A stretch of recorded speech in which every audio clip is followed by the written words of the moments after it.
charges. For more details, see harrisx.com/T-Mobile-Bills. Mike Rowe here with a fun fact. Did you know that 50% of the air that you breathe inside your home comes from your crawl space? Yeah. Whether your crawl space is wet, musty, or your floors are bouncy, do yourself a favor and call a Groundworks company. I spent some time working with these guys, and they're the real deal. Their people are trained and certified to repair your crawl space. Schedule a free inspection with Ohio Basement Authority, a Groundworks company. Licensed in all states where work is performed. See website for details. The buzz is real at Zoombezi Bay's award-winning conservation tower. 3 all-new water slides, 1 thrilling experience.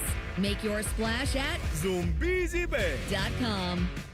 Save big money on your next project now at Menards. For softer skin and cleaner clothes, shop our great selection of water softeners. They eliminate hard water stains and scale buildup throughout your home. Plus, Morton's look-ahead technology learns and predicts your water needs, saving you money. Save big on Morton water softeners, and don't forget to check out our weekly flyer on Menards.com for all the great deals happening now.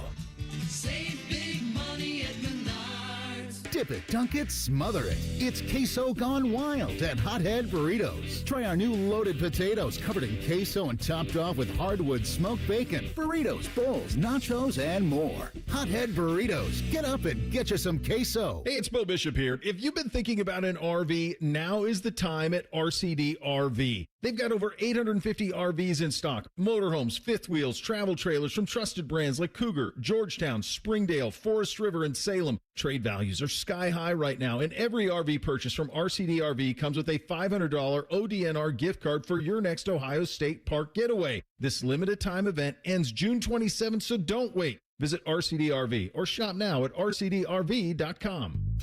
Now is a great time to schedule a back-to-school dental appointment. Dr. Kyle Bogan, president of the Ohio Dental Association, is here to tell us more. Your child's teeth and gums need the right food, nutrition, and vitamins to grow strong and stay healthy. Help them maintain good oral health by brushing every morning and night, flossing, visiting the dentist twice a year, and developing good eating habits. As kids head back to school, it's important to know that foods and drinks high in sugar, acidity, and other cavity-promoting substances are often low in nutritional value and have the potential to create plaque capable of damaging tooth enamel. A back-to-school dental appointment can diagnose any potential problems and improve your child's oral health. Ohio Dental Association member dentists are located throughout the state, are dedicated to providing the highest quality dental care, are bound by the highest ethical standards, and obtain superior ongoing education and training. Ask if your dentist is a member of the Ohio Dental Association so you know you're being treated by the very best. To find an ODA dentist in your area, visit oda.org. Think you know Buckeye football? These two say, hold my beer. The Beat with Austin and Berm. Sponsored by the Waterworks. Daily on the Fan's YouTube and wherever you get your podcasts. Your home of the Buckeyes, The Fan. Fan weather. From the Logan AC and Heat Services Weather Center. We still could have some lingering showers and storms. Otherwise, things will clear up as we head into the day today. Wake up temperatures in the upper 60s with breezy winds, and then gusty winds will be the main story of our weather forecast today, with mostly sunny skies this afternoon and highs in the low 80s. For tonight, partly cloudy overnight with our lows in the upper 50s. For The Fan, I'm meteorologist Meredith Garfolo with the 10 Weather Impact Forecast. There's nothing Bo Bishop can't do well, except find competent co-hosts. Bishop and Friends. Weekdays from 9 to noon. The Fan. Tyvis played in some of the biggest stadiums in the world. T-Bone has eaten some of the biggest pizzas in the world. You're listening to T-Bone and Tyvis. All right, I went from the start of World Cup season, like a month ago, before we got to the World Cup. I was like, FIFA's corrupt, which is true. Mm-hmm. One of the most corrupt organizations in the world. Not just in sports, in general. Sure. Okay? That's all true. The ticket prices for this World Cup are insane. I was kind of just like, you know what? I don't even know if I'm going to really even watch it because I know where all the money's going. I know who all these scumbags are who run FIFA, like Gianni Infantino, just running a cartel, essentially. Mm-hmm. I know all about it. I know what this group is, and I don't like them. And by the way, I still don't. However, I flip on the soccer games, and every day now, I'm watching some of the greatest games I've ever seen in any World Cup. Like last night, England-Croatia yesterday. Again, if you don't know soccer, you probably have known that England believes themselves to be good at soccer. Sure. Sharing this with Michael Bennett yesterday. Do you know the last time England won a World Cup? These Couldn't are tell you. the founders of soccer in their own minds. They haven't won a World Cup since 1966. No, it's a little while. Overrated is what I'm going to say.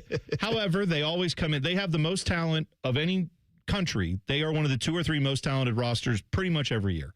They always step on the rake, fall flat, fail in some way, shape, or form. But they, early on, are very good. They played Croatia. Croatia has one of my favorite soccer players of all time, Luka Modric. Luka Modric is 40 years old. He is playing in his 5th World Cup. If it weren't for 2 guys named Lionel Messi and Cristiano Ronaldo, the best player in the world of soccer in the last 2 decades would have been this guy. Like, that's how good he is. He's awesome. However, he doesn't get nearly the love he should because there's these other guys who kind of take the spotlight, and that's fine. Sure. Now, he's playing in what's going to definitely be his last World Cup. He did not have a great game yesterday, but that game was a 4-2 game that was back and forth, shots flying everywhere. The Croatian goalkeeper probably made 5 saves that should have easily been goals. Like, he played out of his mind. They still lost, but that was a great game. I haven't watched any World Cup, but the internet told me that Cristiano Ronaldo is not good. Oh, dude, Cristiano Ronaldo sucked yesterday with Portugal. There's a great video. I actually tweeted it out at Degenerate T-Bone. You can go watch it. Thierry Henry, legendary soccer player who's now on the broadcast. He used to play for Arsenal. He's a French guy. Let him live, my guy. Thierry Henry, that dude did a tremendous 30-second breakdown of what was wrong with Cristiano Ronaldo. And the phrase he used was, you have to remember, it's not you need to score, it's we need to score. And it's like to take all of, people have such a hard time understanding what soccer is. That was it right there. He couldn't distill it better. But Cristiano Ronaldo kept stealing chances from guys where there were players in better positions, and then he would bring his defenders back in front of the guys who were wide open, and then they wouldn't get the shot. He wouldn't make it. And then you could see the other guy's faces just being like, oh, come on. We're so mad at him, but he's a legend. So right. You're deferential. Tough spot. Yeah. So that was the first game where it was Democratic Republic of Congo tied them 1-1. That was a big kind of deal for them. Then you had England-Croatia, great game. Last night, you had I'm trying to think, the evening game was, I know it was Ghana, and I'm trying to remember, I think they played Panama. Yeah, Ghana and Panama played. 0-0 game, 5 minutes left to go. Let me tell you right now, as a World Cup fan, here's what you don't need to do.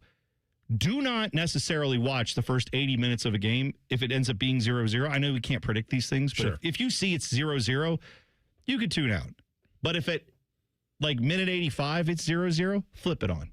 Because either you're going to see some absolutely insane, ridiculous attempts to try to score a goal, or you're going to see what we saw last night, which was Ghana scoring at almost the very last play of the game. They scored to win 1-0, walk-off goal. It was incredible. And then last night, I didn't stay up for this. I had to watch the highlights this morning.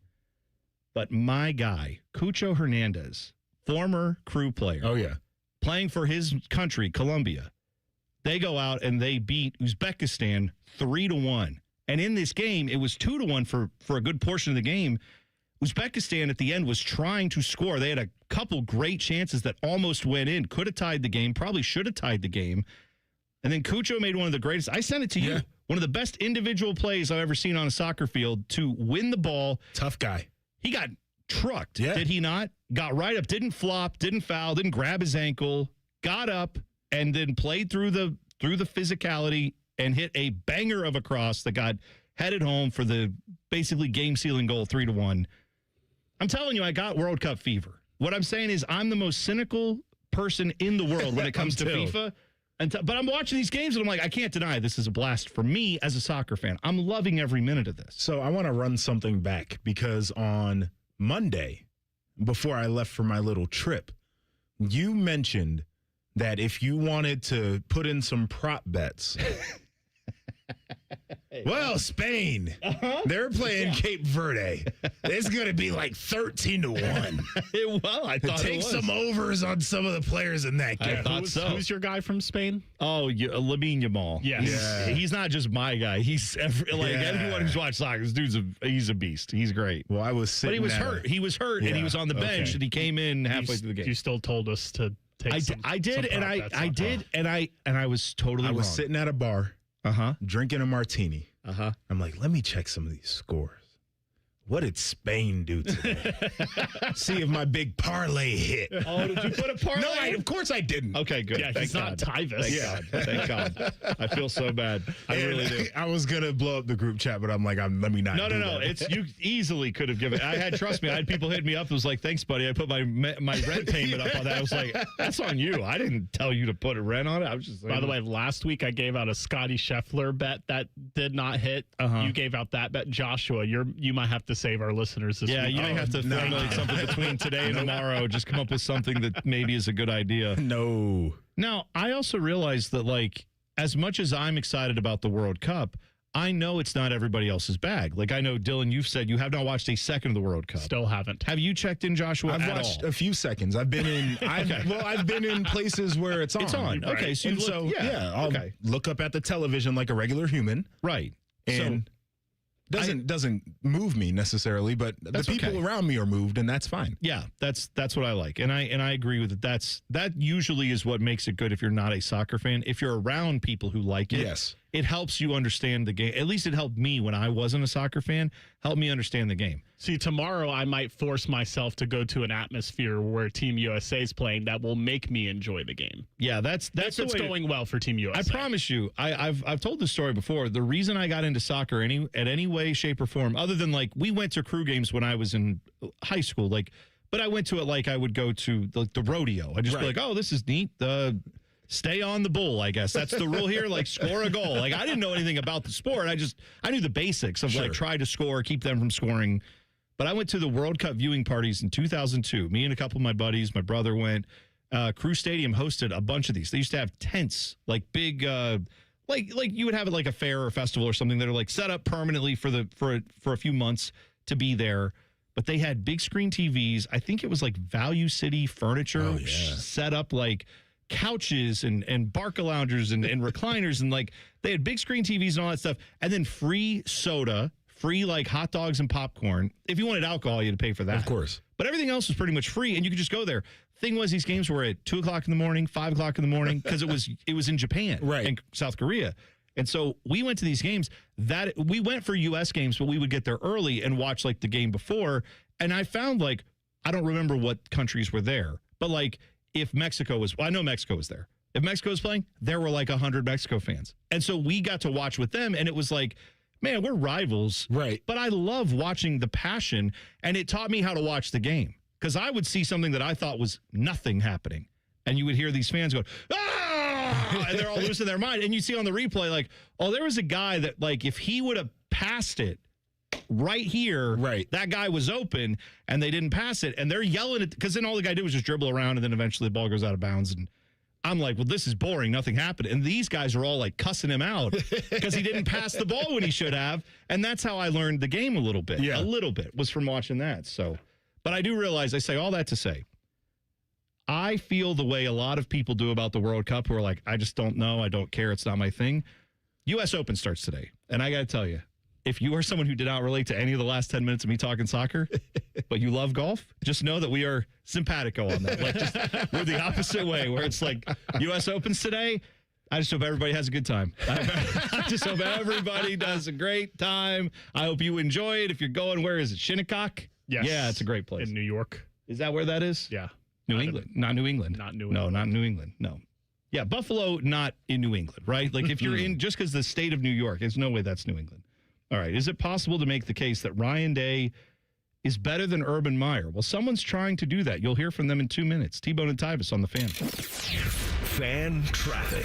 From the Atlas Butler Plumbing Services Traffic Center. Over on the east side, expect some lane closures on the International Gateway ramp to 670 eastbound. So if you're heading towards places like Gahanna, Easton, and over by the airport. Also for our friends in New Albany, of course, we are seeing slowdowns start to develop. We're talking 161 in that eastbound direction, basically between Hamilton Road and Beach Road. I'm 10 TV's Karina Alfizu with your fan traffic.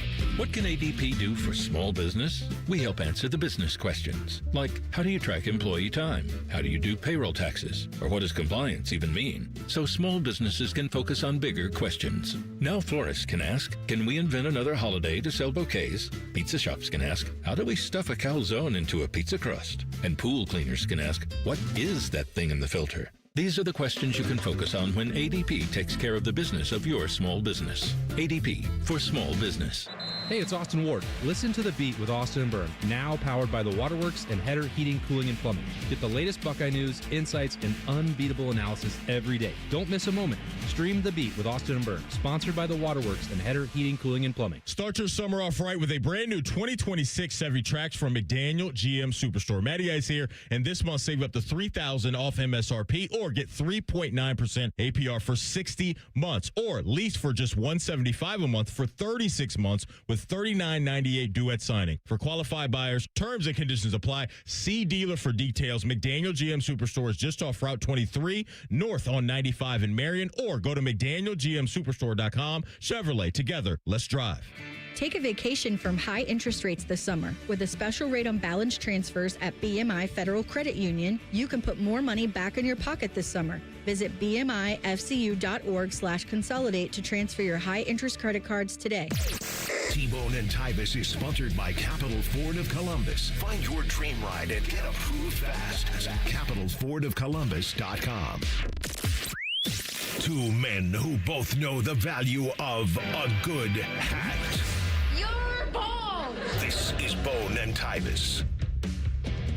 So it's the off season for college football. We know that. Is there an off season anymore? Well, I guess, this is the off season, which has been dominated by, hey, let's let him gamble. Why not? And then, oops, never mind. Forget we did all that. Right. That's been most of what I've viewed as the college football offseason. But you're right. There's camps. There's guys committing left and right. There's visits there's crystal balls being shoved down our throats with all the this guy he's 80% this way. He's 90% that way. Yeah, right. It's like all the recruiting stuff is happening. And then at least we don't have a second transfer portal because that could make it even more chaotic, right? Really? Yeah, but Sorsby would have been in that one. Oh, yeah. Well, and think about all the other guys who probably would have been too. Yeah. When all that drama hit, there would have been a lot of quarterbacks who were just like, hey, for what it's worth, I'm available. Dylan Raiola. Oh, I saw someone did a mock-up of him and said Dylan Raiola is showing up to Texas Tech in a track outfit to make, because if you missed it, there's the guy who is transferring from UCLA? Yes. Who is like a quarterback. He plays football, but he also does run track. And he's like, no, I'm not transferring as a football player. I'm transferring as a track athlete. Right. However, I will play football at your school. You're going to take up a football scholarship in that case as well. He found a way to work the system to get his transfer in, which good for him. But this is something that happens in the offseason. We have these little debates and discussions. I hesitated to bring this up because I do feel like this is a guy trying for clicks, but I'll give him the click he wants. College Football with Sam. It's a podcast. You can go find it. He's got like 5,000 followers, all right? So I'm not pretending like this is the biggest podcast in the world or anything like that. But he made the case on his show that he thinks Ryan Day is obviously a very good coach. We know that. But he makes the case that Ryan Day may actually be better than Urban Meyer. Ohio State right now is the favorite to win the national title, and that is because of Ryan Day, who's 82-12 at Ohio State. You know how insane that is? I said a while ago that he's a better coach than Urban Meyer, and people didn't believe me, and there's probably people that still don't believe me. He is a better coach than Urban Meyer, and I know that close to for a fact because of the type of teams that he's had to face at Ohio State compared to the type of teams Urban Meyer had to face at Ohio State. Meyer in his career is a better coach than Ryan Day just because of the totality of his achievements. But the Ohio State Ryan Day is better than the Ohio State Urban Meyer because Ryan Day had to face Michigan when they were up. He had to face Penn State at least the same level, if not when Penn State was more up than on average when Meyer had to play them. You didn't have to play up Michigan State, but up Michigan or up Penn State is more deadly than up Michigan State. I may have set that up wrong, but like what he said was Ryan Day is better than Urban Meyer. In case you didn't catch that, that's what he was talking about. Okay. Joshua, your era was when Urban Meyer was coaching, when you were playing. Mm-hmm. He basically said the Big Ten had a down Penn State and a down Michigan at that time, so Right. it wasn't as good. Your thoughts? So I think there are a couple of assumptions that are being made here, and I want to make it clear. Like Ryan Day, top 3 coach in the game right now, he's been phenomenal, right? But this is more of a defense of the Urban era of the Big Ten and what he did in that run than a, poo-pooing what Ryan Day has done. Sure. So the first assumption is that it's harder to win in the NIL and playoff access era of college football, which is what we're in right now and how we're kind of judging Ryan Day and his run these last few years. The second assumption is that the Big Ten just wasn't as good. And so I'll go with the second thing first. Michigan was down for a portion of it. Yeah, they were. Penn State was down for a portion of the Urban era. But there were also years where Penn State was right there knocking on the door of the college football playoff. They were winning 10 games a year once James Franklin got there, pretty much his whole tenure.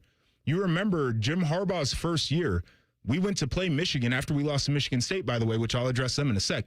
But we went to play Michigan. That was a top 10 matchup.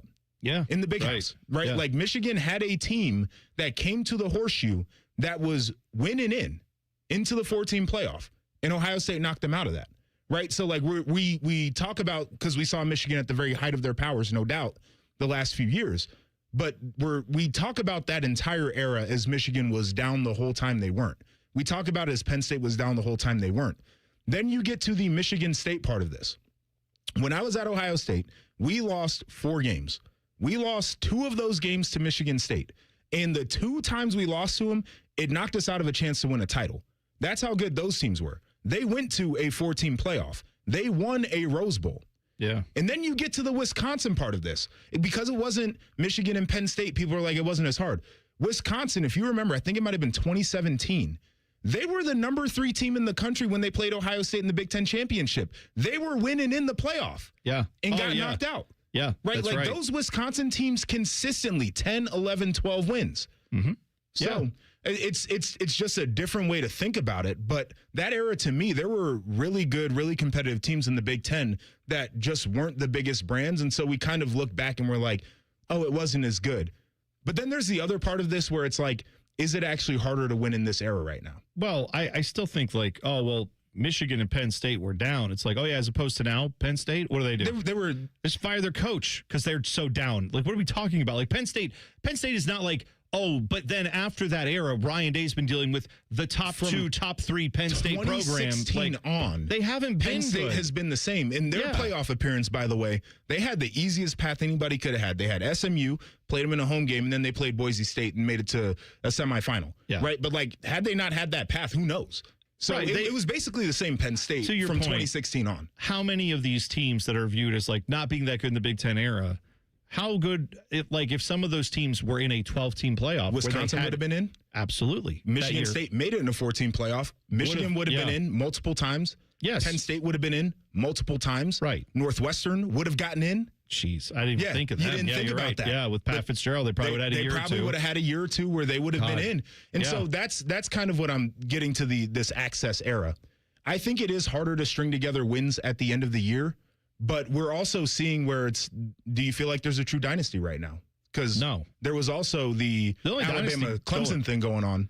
Closest thing to a dynasty right now is Ohio State. Right. Like where it's consistently every year top 5 program, and yet again, like he just said, Ohio State's the favorite to win the national championship. Sure. Again, like that's how it will be probably for the foreseeable future is every year. And that is a testament to Ryan Day. No doubt.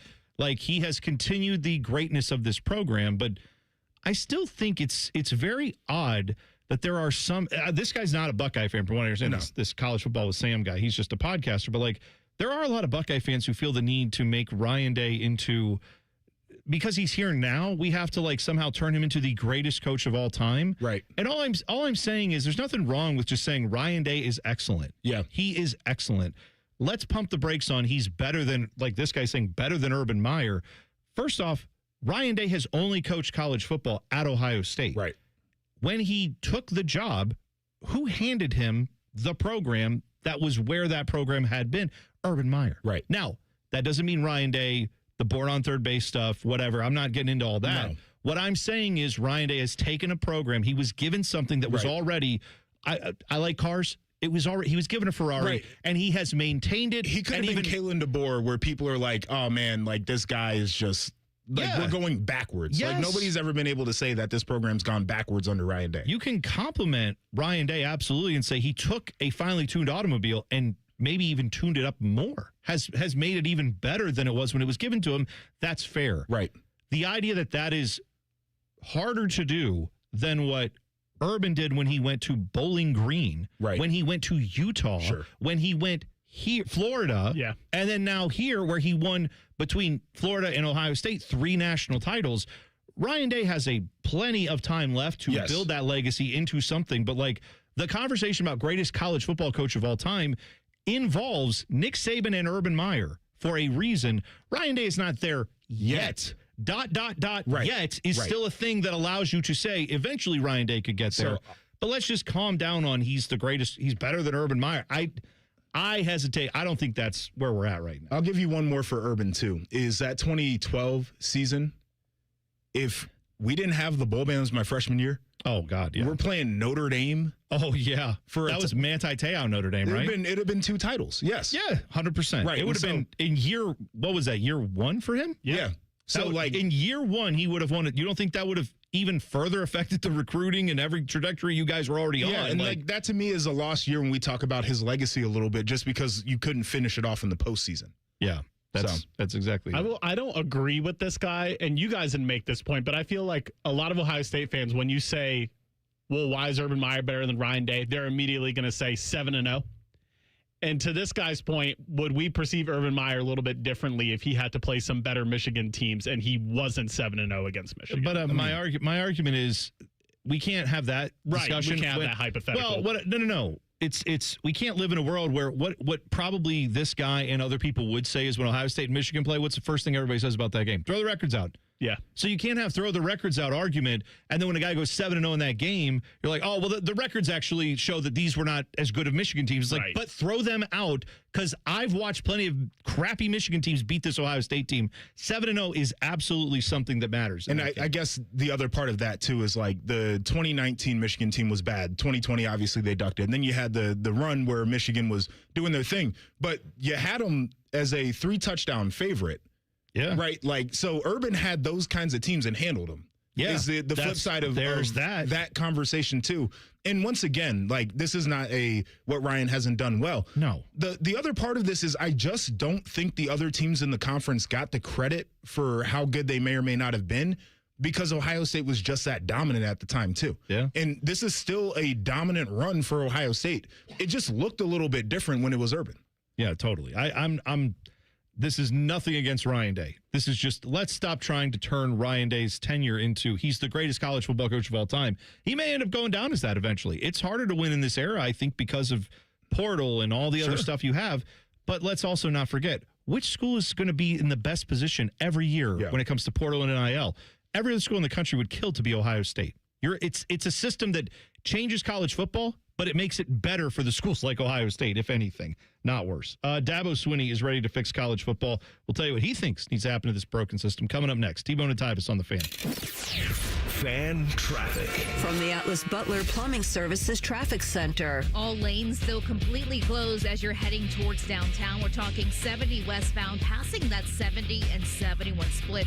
Right before 315, we do have that portion blocked off after a semi hit a guardrail and tipped over. 7 miles per hour are your speeds this morning. Backups now extending towards 70 at East Livingston Avenue. That's over by Bexley for that detour. Once again, getting off 70 will be your best friend. 71 northbound through downtown, 670 westbound, and from there, heading westbound on 70. I'm 10 TV's Brianna Albizu with your fan traffic. This 4th of July week, Championship Golf takes center stage in Columbus. From July 2nd through 5th, the 46th U.S. Senior Open Championship comes to Scioto Country Club, where legends of the game meet hallowed grounds that don't play favorites.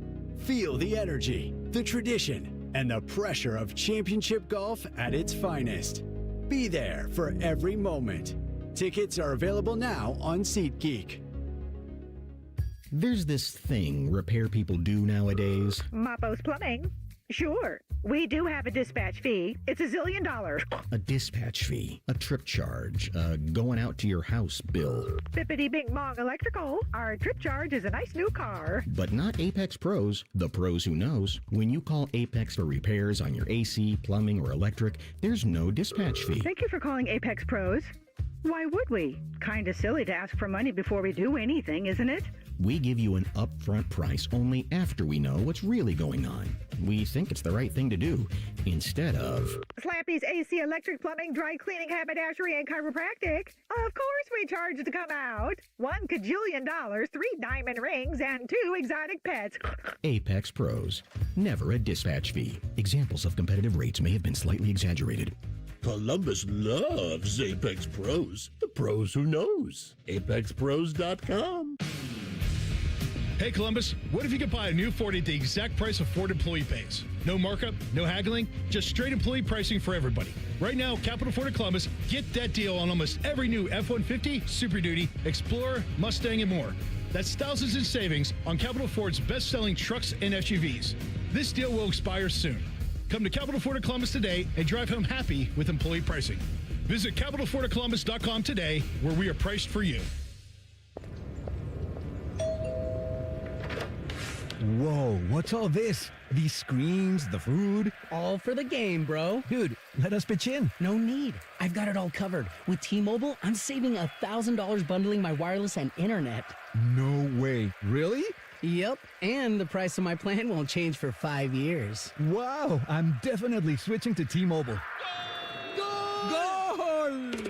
Here's to score big with T-Mobile. Families save up to $1,000 a year when they bundle fast, easy to set up, all-in 5G home internet with 4 phone lines on Experience Beyond. And your plan price? Guaranteed for 5 years. Stay connected con tu gente and catch every match with T-Mobile. Join now at T-Mobile.com.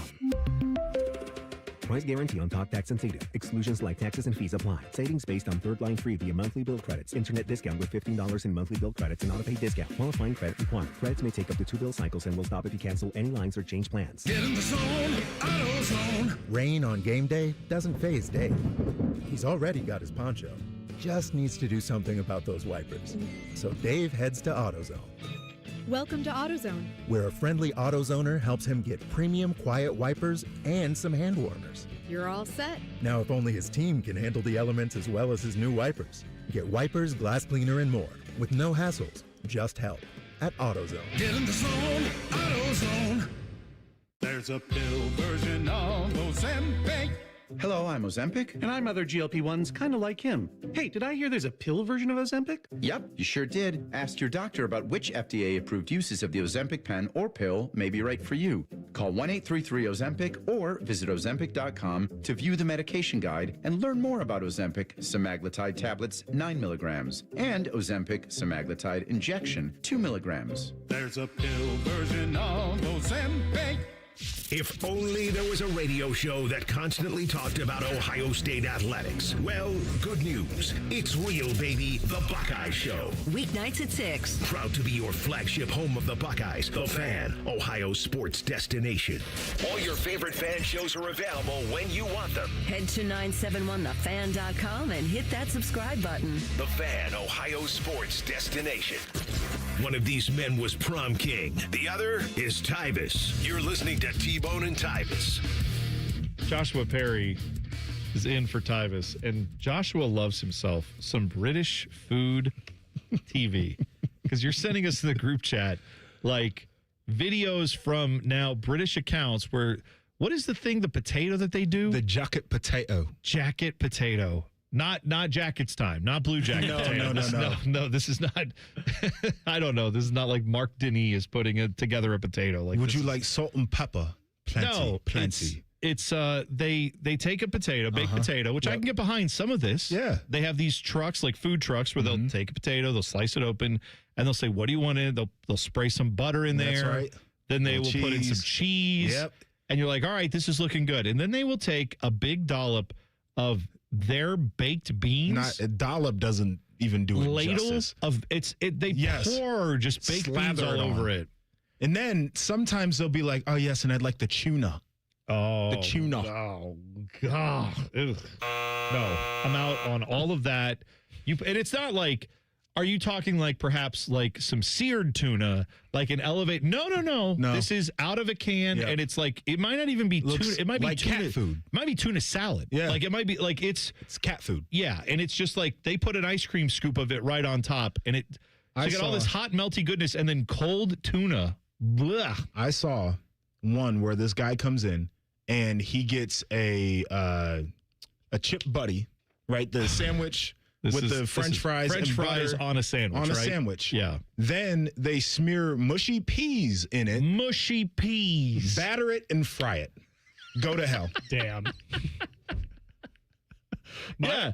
There's a guy I was just showing Joshua, there's this guy, I forget his name, but his whole thing is he's a super big guy. Like nobody should get big on that diet. Dude, food is not that good. I'm saying like he's my size, but he walks in and he gets this food and he'll be like, bash. Like that's his thing, right?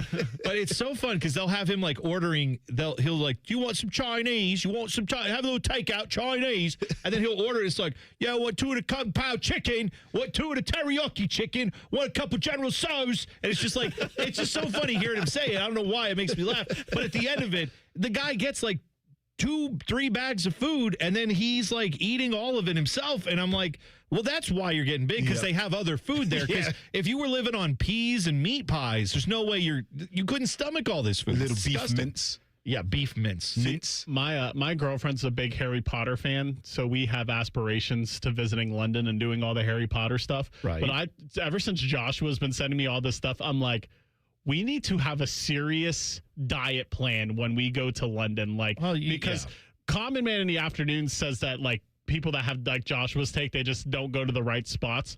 Well, I don't think I can afford to go to the restaurants that Common Man goes to. No, of course. I'm trying to eat like some bar food, and I was like, we need to like find like the best place for like fish and chips just to be safe, because I'm not trying to explore a British pub's menu and try to find out what's good on that thing, because all the stuff that Joshua's sending me and all the stuff he's describing to me, like, I'm scared that I'm going to have to go on like a 72-hour diet when I go to London. There are plenty of great. I mean, look, the curry culture over in England is great. So I was going to say, this is a very international city. You've got there's tons of great food there. I'm sure there is, but traditional British food is what we're talking about. It's like, if you want to go there and experience what British people eat, it's like, boiled eels, mate, and some mint.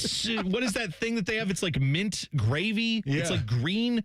Maybe it is good. I don't know. But if you don't develop a taste for that very quickly, you may be out on just the British cuisine. But yeah, there's a million other things to eat there. Well, to your point, when I travel, the biggest reason why I travel is because I want to eat how the locals eat. Absolutely right. So why am I going to go to London and get food from India? Yeah, it's like, don't worry, they got McDonald's and Subway there. It's like, yeah, but I don't want to eat there. Right? Like, I might try some of their McDonald's to see if they got different stuff. Of imperialism. Yes. Okay, so you can blame that. Those are their people. That's right. Right? Yep. So, like, you eat that food. We're their people, technically. Well, so eat our food while you're over there, too.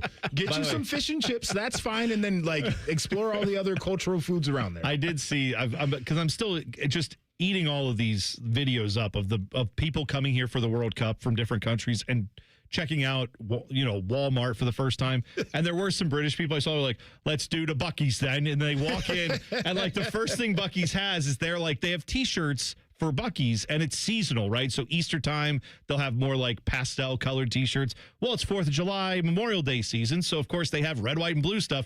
And you saw one of them walk past like the Buc-ee's red, white, and blue shirt. And he was just kind of like just a little like, we lost that one, didn't we? Like, yes, you did, didn't we? I saw that Dabo Swinney was asked his thoughts on how to fix college football. And he said something I thought was pretty interesting. He said, even in the NFL, there are rules. What if you, and then he gave some analogy, like, what if you played for the Dolphins, then a week later it's like, oh, actually, you play for the Browns, and the Dolphins call and say, hey, you want to come over here? And you're like, yeah, sure, we'll pay you more money. Go ahead. And then you leave. He said, we need rules. My answer to Dabo Swinney is, you know how the NFL has those rules?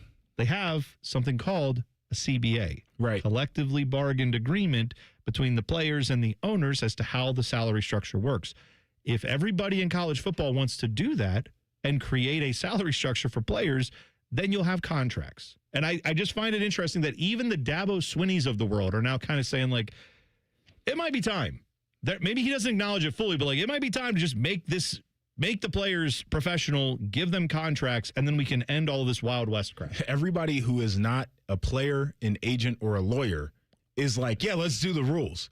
If I was a player, I would be like, screw you guys. I don't like rules right now. Yeah. Because I benefit from it. I get free agency every year. I'm getting paid astronomical amounts of money. I don't want structure. And so that's going to be the big push and pull. Like, obviously, the adults in the room are trying to lobby Congress and everything, but there are going to be like hostages in this situation, which are the players that are like, no, we're not going over there. Yeah. No, it's going to be. I'm curious because now everybody thinks the new thing in Congress, this whatever act that they're trying to get put together to fix college sports, they think that's going to fix it. Maybe it will, but unless you can collectively bargain with the players and find some way to get structure on that side, like you said, the players, why would they want to do that? Why would anybody want to do that? And you'd have to be highly motivated as the players to then go with like unionizing. And I don't know how many guys who are here for 3 years are going to want to do that. What does a union look like? I have no idea. I don't know how you could even start a union with like, are guys in the MAC in the same union as the guys who are playing for Ohio State? I don't know. Are guys at Purdue in the same union as the guys at Ohio State? Yeah, right. Like, that's my point is I'm saying everyone in college football is starting to realize we might need some rules here. But the problem is because you never figured it out legally 30 years ago when you should have. You just enjoyed the fact you were exploiting your work. Now suddenly you got this problem at your doorstep, and now you want all the protections that other organizations have because they actually planned. They actually worked a plan and figured it out. And now everybody else is trying to catch up. All right, the list coming up next. What is it? Find out when we get back. T-Bone and Tyvis on the Fan. Fan traffic. From the Atlas Butler Plumbing Services Traffic Center. Just outside of the airport, we are still watching a crash at the International Gateway ramp to 670 eastbound. So if you're heading towards places like Gahanna and even Easton, this will affect you. That right shoulder is blocked, but that ramp is still open. Of course, just go slow. Lastly, we are seeing a new crash into our system. Expect some lane closures on that 33 westbound ramp to East Refugee Road as well. Once again, in our southeast Columbus area. I'm 10 TV's Brina Albizu with your fan traffic. Don't sweat it. Call Care Heating and Cooling and we'll fix your air conditioner fast. 1-800-COOLING. Common Man here. Join me June 20th for the Common Man Mile at this year's Fan 5K in Westerville. Get signed up at 971therace.com. The 97.1 The Fan 5K is presented by Ohio State Wexner Medical Center, and the Common Man Mile is sponsored by Rose Pest Solutions. Rose Pest Solutions has been protecting Columbus homes and businesses for over 165 years. Got a pest problem? Rose is the solution. Call 800-966-ROSE or visit rosepestsolutions.com. This is Gordon Miller for Miller Lending, the original home of the no-cost mortgage.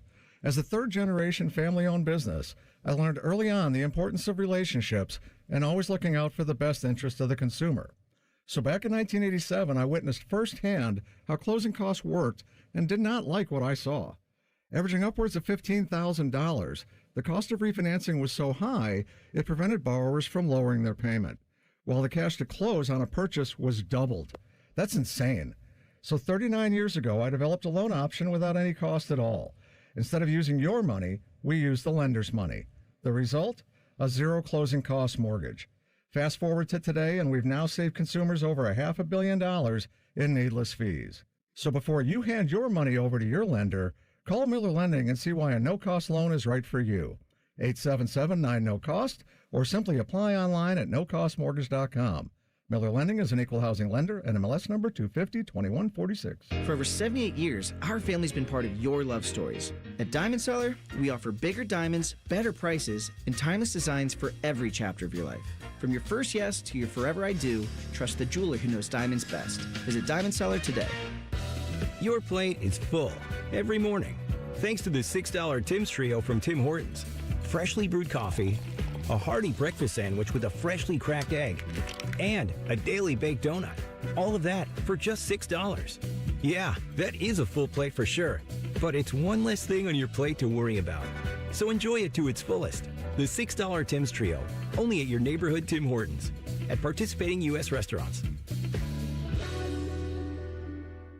truck drivers. Don't miss out on the unmatched consistency of a Schneider driving job. With our industry-leading selection of driving options, you'll find a job with the freight, home time, and schedule you've been looking for. Plus, Schneider drivers operate state-of-the-art, well-maintained equipment and have access to award-winning benefits and a 24/7 support team. Don't wait. Find a job that offers the stability you need to fuel your career. Search jobs and apply today at SchneiderJobs.com. That's SchneiderJobs.com. Guess which store is celebrating their 50th anniversary, and you'll get up to $180 off sets of Goodyear tires. Oh, is it the one with the annoying jingle? Relax and let Kroger Delivery handle your grocery shopping this week. We start with only the freshest items. Then we carefully pack your order in our refrigerated trucks, so your food stays cool and fresh on its way to your door. And right now, you can save $30 on your first pickup or delivery order and get unlimited free delivery. Restrictions apply. See site for details. Kroger, fresh for everyone. Everybody thinks they're a great driver. Outlaw Motor Speedway gives you the chance to prove it. Experience professional racing simulators, full motion rigs, and some of the world's iconic tracks right here in Grandview. Race your friends, join a league, or bring the office out for an unforgettable corporate event. And when the checkered flag drops, keep the night going with great food and drinks here or next door at Agave and Rye. Then climb back in the driver's seat and see who's got what it takes. Book your race today at outlawsimracing.com. Scotty Vegas here, and I want to tell you about the best bet you can make this summer. It's getting a new vehicle from Krieger Ford. I'm absolutely in love with my new Bronco. The process was fast, fun, and no pressure. Krieger Ford on Morse Road. Best bet you can make. KriegerFord.com. Broadcasting live from the McDaniel GM Superstore Studios. Driving excellence since 1916. Chevrolet. Together, let's drive. WBNS HD1 Columbus.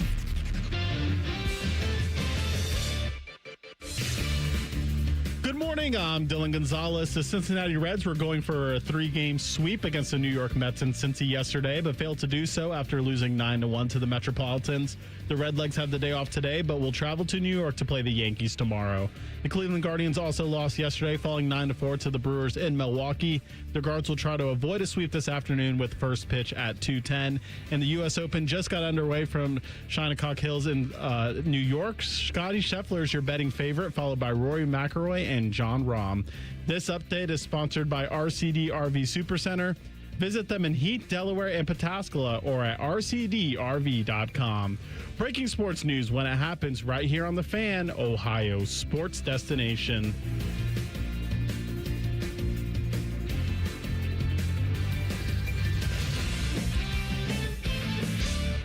Tyvis is drinking a protein shake for breakfast. T-Bone is eating a protein donut. Minus the protein. And it's more than one donut. You're listening to T-Bone and Tyvis. It's interesting. We always talk about fixing college sports. Dabo Swinney talking about it. I know you've been on this, Joshua, for a while. Joshua Perry joining us, of course. I don't know why we don't ever include the coaches' salaries in this whole we got to fix college sports, the costs are out of control thing, right? Because salary cap discussion never involves the guys who could actually right now be salary capped, and that is the coaches. So you could do that. We're talking about it in the break, and I'm like, it feels like vast majority of the concessions would be on the player side because that's where it's out of control. And it's like, how do you get this thing done to where the players would want to come to the table? And one of the things that we were kicking around is this idea of, if you want us to be bound by restricted salaries and slots and how they do. Well, let's do that with coaches too. Like, you have to enter into negotiations now, and your salary pool for your staff is capped. Your salary as a head coach is now capped. Like, let's do that. You make a concession on your side to say you want to really rein this thing in, and then maybe you get the players. The way this thing has historically worked is like factory workers. We want to unionize. Well, why is that? They make us work long hours. We don't get breaks, and we lose our arms and machines, and they just they throw us in a ditch in the street somewhere, and they're done with us. So we want protections, and we want a wage that makes sense, and all these different things. There was a reason for labor to come to the table and a reason for the employment side to come to the table. Yeah, because obviously if the labor says we won't work here anymore, right? At some point, if thousands of workers at an auto plant say they won't work, it costs bottom line. That's a big problem, right? But now you have to entice in this situation. You would have to entice the labor side, the players, to want to come to the table. Maybe one of those concessions is we'll sacrifice some of our money because we know that is the end game of what's going to happen here with you guys too. Yeah. But that's not the case in any sport, though. Like, there's salary caps in plenty of sports. There's not coaching caps. You know why? In any sport. Because in every other sport, if you get the guy, if you get the quarterback, it doesn't matter. I mean, it matters, but, like, come on. Zach Taylor, really that good of a coach, or is it because you have Joe Burrow there that team has been whatever they've been, right? Like, I think coaching matters, but everybody, even on the Bill Belichick, Tom Brady thing, is pretty much like, oh, if he didn't have Tom Brady, I don't think Belichick's doing all that. Fair or not, that's been the discussion. In basketball, yeah, coaching matters, of course, but if you have LeBron James, suddenly you can have a lot of different coaches win championships when they have a guy like that. Coaching mattered for Jordan, by the way. Oh, yeah. Oh, yeah, it did, because Phil Jackson was there, and I think that's the only time he ever won championships was with Phil Jackson, right? Neither here nor there. Kobe, too, by the way, had to have Phil Jackson help him win titles. Sure he did. Some of them, anyway. The point is, all of them. In college football, though, and college basketball, too, if you have the coach is like the star quarterback. The coach is like the LeBron James type where, you get this one guy on your roster, suddenly he changes your trajectory. Like, that is what coaches are like. And I'll add this. If you have the elite recruiter coach who also has 2 or 3 elite assistant recruiters, if you, let's say, capped their wages, schools would help with parity. That would help with salary, earnings, all that stuff. Like, you could cap that to help make it so that the game is more, all these out of control costs that everyone talks about. Whereas 90% of that is not the players. It's the fact that you have 80, 90, $100 million buyouts for coaches. And sometimes when you get that wrong, you got to pay that guy all that money, and it limits what you can do. Well, so someone brought this up a couple of weeks ago, a listener did, where they said, well, the NFL, when number 1 overall pick quarterback Sam Bradford, for example, when that was getting out of control, they were able to poo-poo it when rookie wage scale. Yes. But the real reason why they're able to do that is because, like you said last break, they have a CBA. There needs to be some law and order in this, but well, yeah, I'm saying, Joshua's point, how do you get the players to the table? Because that's my whole thing. The only reason I'm bringing up this idea of coaches coming to the table and having to play by the same rules is because there's no incentive otherwise. Like, they need why would the coaches do that? Right. There's no reason the coaches would do that, and there's no reason the players should want to do it either. That's kind of my thing is, like, if I'm a player and I'm the only one in this equation being told that I'm doing too much right now. I just started getting this money, and now you want to take it away. I'm looking at the dudes whose salaries have been exploding for years, and I'm like, well, none of you are trying to tell them that they're doing too much. Why am I coming to the table? So the only reason I'm bringing this up. Yeah, it doesn't make sense. And that's why these problems in college sports are going to be much bigger than just, we'll get a law passed in Congress. It's like, that's step 1 of like 18 that probably has to happen before you get this thing fully fixed. The best, the worst, and sometimes even the dumbest. It's all here on The List. Sponsored by Baths R Us. Go to bathsrus.com to schedule your free estimate. Baths R Us, where dreams soak in. All right. Dylan suggested this one today, and I will say I was a little bit in protest of this, but I'm going along with this because both of you, I think, are more in this vein than I am. List today is worst things about summer. Great. Now, I love summer. It's my favorite season of the seasons. My favorite season. Okay. But I know, Joshua, you're not a huge fan of summer, of the heat. So I'm curious if you have some things that you think are the worst. I have a few things, even though I love this season, I have a few things that are the worst. One you will not hear from me is the heat, because I don't mind the heat. But I'm guessing, Joshua, that may rank high on your list. So go ahead. Yeah, heat would be number 1. Okay. that is the number 1 thing. On I just don't like walking outside and immediately I feel the sweat dripping down my back. And then I'm self-conscious, like I can't wear gray at any point during the summer, which I am wearing right now. But we're inside now. And I'm going to go home and I'm going to change, right? So I can't do that. The other one that I'll throw out here, and you guys tell me how you feel about this. Summer traffic sucks. Oh, yeah. The traffic, I agree with traffic patterns are irregular because people are taking vacation and they're going on road trips. You've got out-of-towners coming into your city at times. They don't know what the hell they're doing, and I just don't like it. I agree with that. I think that is a very fair point, especially when you're taking like the major freeways where, I mean, we all know, I think at this point, and I'm not saying you should do this. I'm just saying if you've driven on 270 or 71 or really any of these freeways in the last, I think really since COVID hit, I think everyone just said, F it, I'm going 80. Like, I'm not saying that's right. I'm saying that is, okay? And then you get the out-of-towners who are like, oh, it says 65. I don't know. Maybe I go 64. And it's like you have a speed bump right in front of you. We're like, oh, my God. Like, how many times I've almost wrecked coming up on a car that's, like, going under the speed limit, and then you see the plates, and you're like, oh, gosh, okay, they're from North Carolina. Why? That's fine. Welcome to Ohio. But, like, come on.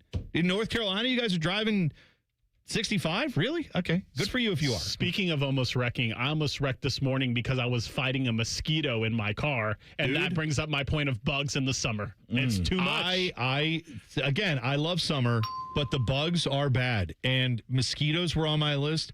You know what else is awful? And I love our pollinating friends that are bees. I'm good with the bees. Me and the bees. I'm pro bee. We need the bees. They make honey. They do a lot for pollination. Tell you right now, wasps and hornets can go to hell. I hate wasps and hornets. If I see anything like a little mud dauber nest, I spray that stuff instantly. I'm spraying it. I don't like those bugs at all. I agree with you on that. Even like the spiders get a little bold this time. Yeah, they're just like out there. They're just like out there sunning, and you're like, what is going on? And then they just feel like they're entitled to your body, which I don't like either. Well, that was yesterday. We went to the pool because we go to the public pool. My kids love to go, and I have not been getting in because the water is still, yesterday it was 70 degrees out. I'm like, I'm not getting this ice bath of a water, but they wanted to get in. So I'm sitting under a tree. I probably had 5 spiders crawl across me at some point just because I'm under a tree. That's where they live. Like ants are there too. I'm crawling with bugs, but I'm like, I'm out here for my kids. I'll just get rid of these things. Speaking of the kids, Joshua, I know your kids aren't of school age yet, and I love my daughter. But when I come home from work and she's there, I'm like, what the hell are you doing here? She's like, I live here. And I'm like, oh, I forgot. Why aren't you at school? It's summer, Dad. I have realized this last year when we started doing mornings, and this was the first time where I was really home during the day during summers, but I now realize I have a second job when I get home, and that is like taking my kids to whatever they have because we have activities for them. They've got stuff going on. But yeah, you know, that is another aspect of it is the kids are at home, especially if you have parents who are working at home, and now you're trying to figure out, do I put the kids in daycare? That's not cheap. I couldn't do work from home. Or you have to deal with that where it's like the kids are just around and you're like, hey, quiet, I'm on a meeting. You know, it's like that's not good. Anytime my son sees me on a Zoom with somebody, he wants to sit on my lap so he can see what's going on the other side of the screen. And I'm like, it's cute the first time you join. Yeah. The second, the third, and the 20th time, people are like, your kid is good, bro. We don't need him. Yeah, yeah. It's like Herbie's dog, where it's like, we got it. It's nice that you have it. We appreciate that. No one dislikes your kid or your dog. Well, we don't necessarily need to see it right now. Okay, you made it. Yeah. The last one I'll throw out there, I don't mind. I love the heat. I'm good with the heat. What I don't love is the sun and the UV rays. Okay, all right. I will sit in the. I don't like that you're doing this. I will sit in the 80 degrees and the 90 degrees in the shade and be totally fine. But it's the sun causing me to have skin cancer. Feels like you're bitching about the heat. I'm not bitching about the heat because the heat can be fine. It's literally the sunburn. I'm out on this one. Wait, why do you think I get sunburn? It's not because I'm indoors. I'm out in the heat. I enjoy it. But the sun, I have to be careful of, and I have to slather on stuff all the time. So here's why. Put all the sunscreen. Would you sit in a house that was 80 degrees all day? You wouldn't. I wouldn't. Okay, all right. I wouldn't do that. Okay. But no. But that's here's the thing. So but that's not my option. My option, I'm saying if it's 80 degrees or 50 degrees, I'm picking 80 every time. But then if I sit in a house that's 50, that's some UV rays. I don't. I can sit in the shade. That's what I'm saying. Then the shade is still warm. Yeah, it's still warm. It's not what. See, I feel like you're trying to tiptoe around this. Maybe I am. The World Cup has caused Fox and ESPN to get into a fight. We'll tell you about it next. T-Bone and Tyvis on the Fan. Fan Traffic.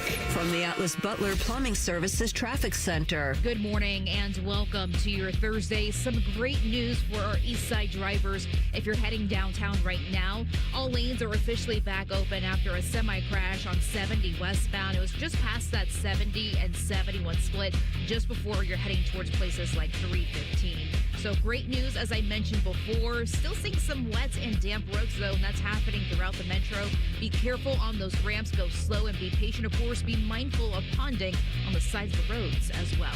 I'm 10 TV's Brianna Albizu with your fan traffic. Tyvis here for Tri-State Men's Health. If you're wondering where I've been, my wife and I just welcomed a baby boy, and we're loving every minute of it. The only challenge? Sleep has become a pretty rare commodity. With all those late nights, it's nice to know I don't have to worry about my performance and confidence when it comes to my relationship. That's where Tri-State Men's Health has made a real difference for me. Just because you're getting older doesn't mean you have to feel like it. If your energy is low, sleep is off, weight won't budge, your mind feels foggy, and your sex drive isn't what it used to be, it's time to switch things up. Guys, low testosterone has become something men younger and younger are experiencing. Maybe your game isn't quite what it used to be. Less energy, less drive, not feeling like yourself. You deserve to feel your best. Be strong in the gym during your workout. Feel more driven at work and even better in the bedroom. Don't ignore the signs. Call today and take the first step towards feeling better again. 800-900-9654. Visit TriStateMen'sHealth.com. Oh my, do I have World Cup fever. Scotty Vegas here, and the next Team USA game is Friday at 3 o'clock. So let's play some hooky from work and meet up at the Sportsbook at Hollywood Casino Columbus. We have contests, games, and huge prizes to give away. Wear your red, white, and blue. Watch the game on the best screen in Columbus. Pro tip, order the soft pretzel. It's the size of a soccer ball and delicious. See you Friday at 3 at Hollywood Casino Columbus. Must be 21 or older. Gambling problem? Call 1-800-589-9966. No! USA is up 2-0. That is the most dangerous lead in soccer. Relax, Mike. See that, Dan? My left eye is twitching. That's my warning eye. It'll be 2-2 by stoppage time. It's never wrong. With early payout from Bet365, I got paid the second they went up 2 goals. So to me, it's now the safest lead. Early payout from Bet365, huh? Now my right eye is twitching, Dan. Bet365. Winning is everything. Gambling problem? Call 1-800-MY-RESET. 21 plus only. Must be physically located in Ohio. T's and C's apply. In-app only. Whether you're repping the orange and brown or shouting Hoo Day, the ultimate football pilgrimage is closer than you think. Ditch the living room, get the family on the road, and make the short drive to greatness and visit the Pro Football Hall of Fame in Canton. From the backyard to the gridiron, it's the one place where every fan comes together to create new family memories. Make it a weekend to remember and see why Ohio truly is the heart of football. Visit ProFootballHof.com and plan your visit today. Dr. Marta Lavelle of Urbana and Darby Dental Smiles on having First Bank of Central Ohio as a partner.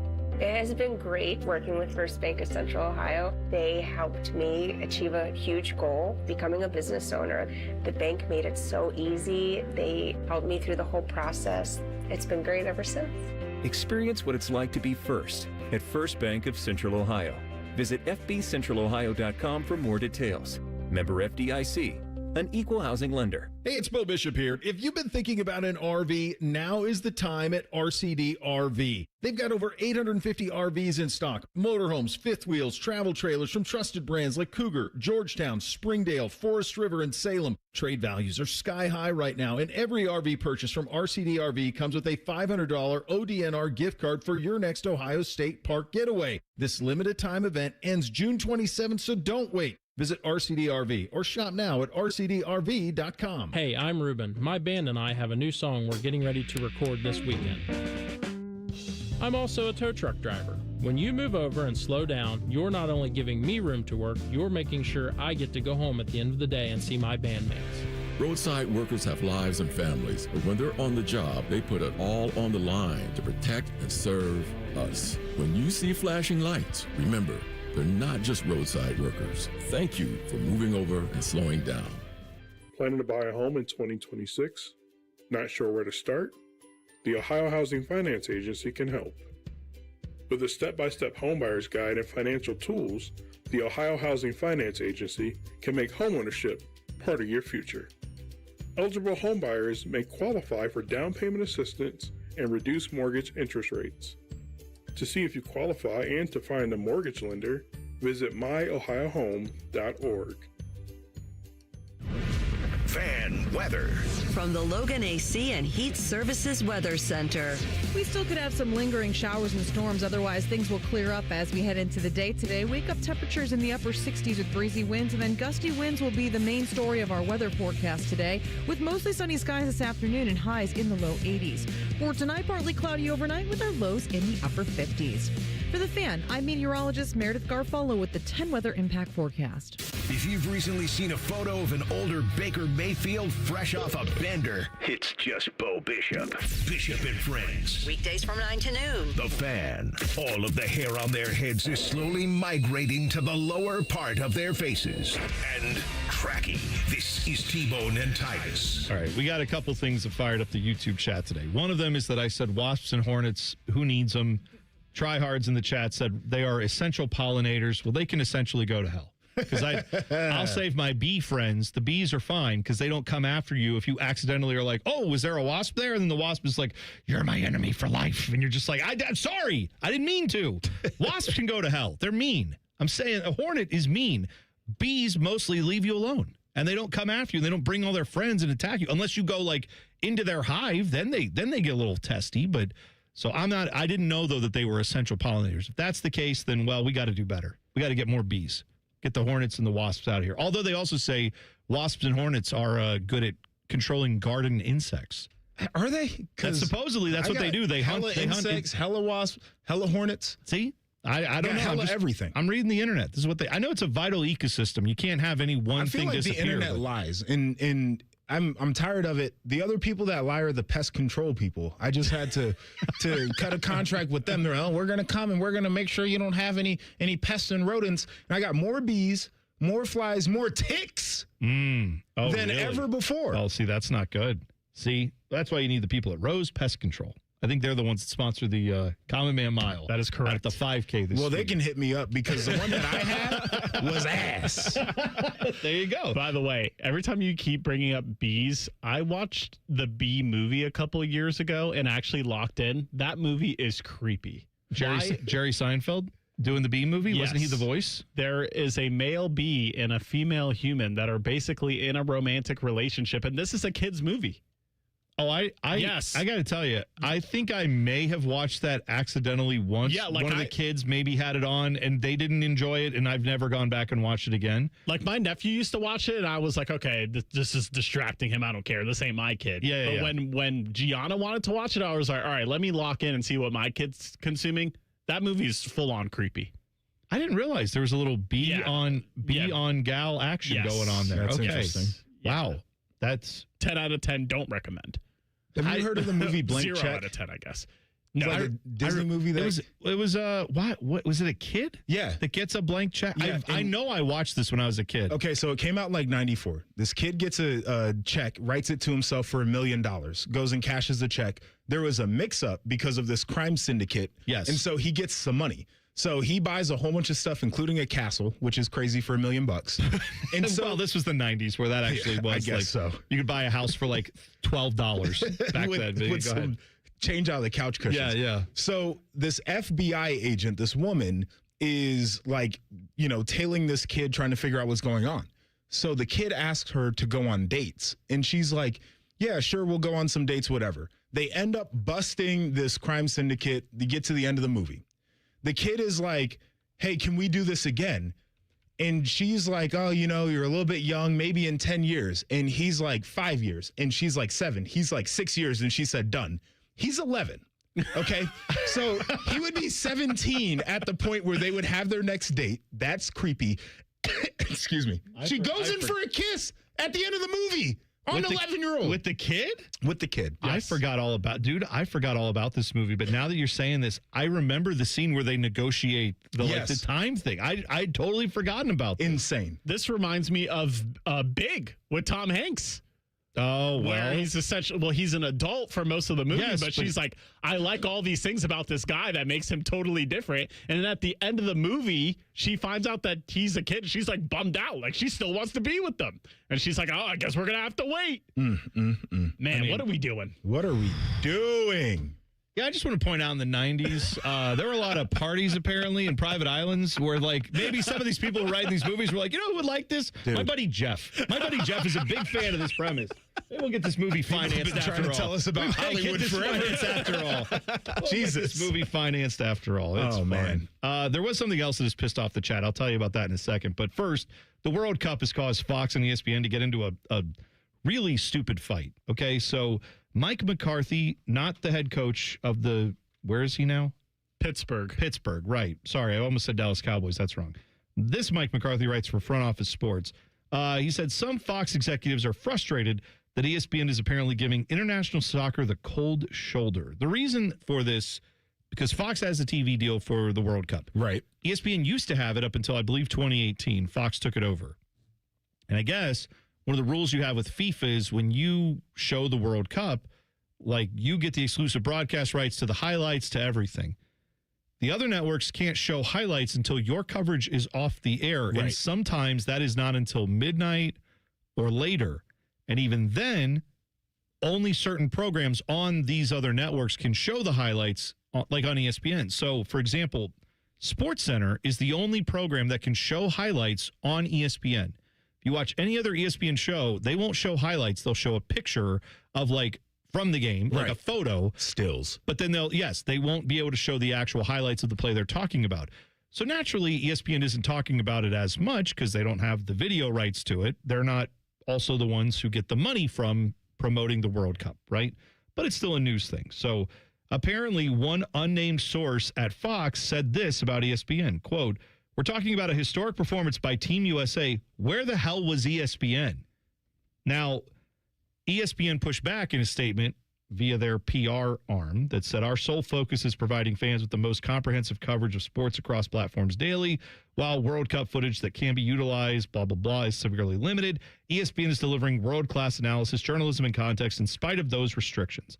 Fox then has come out since this report and said, "This is not true. We're not angry about this. We respect ESPN, and we don't know where this report came from."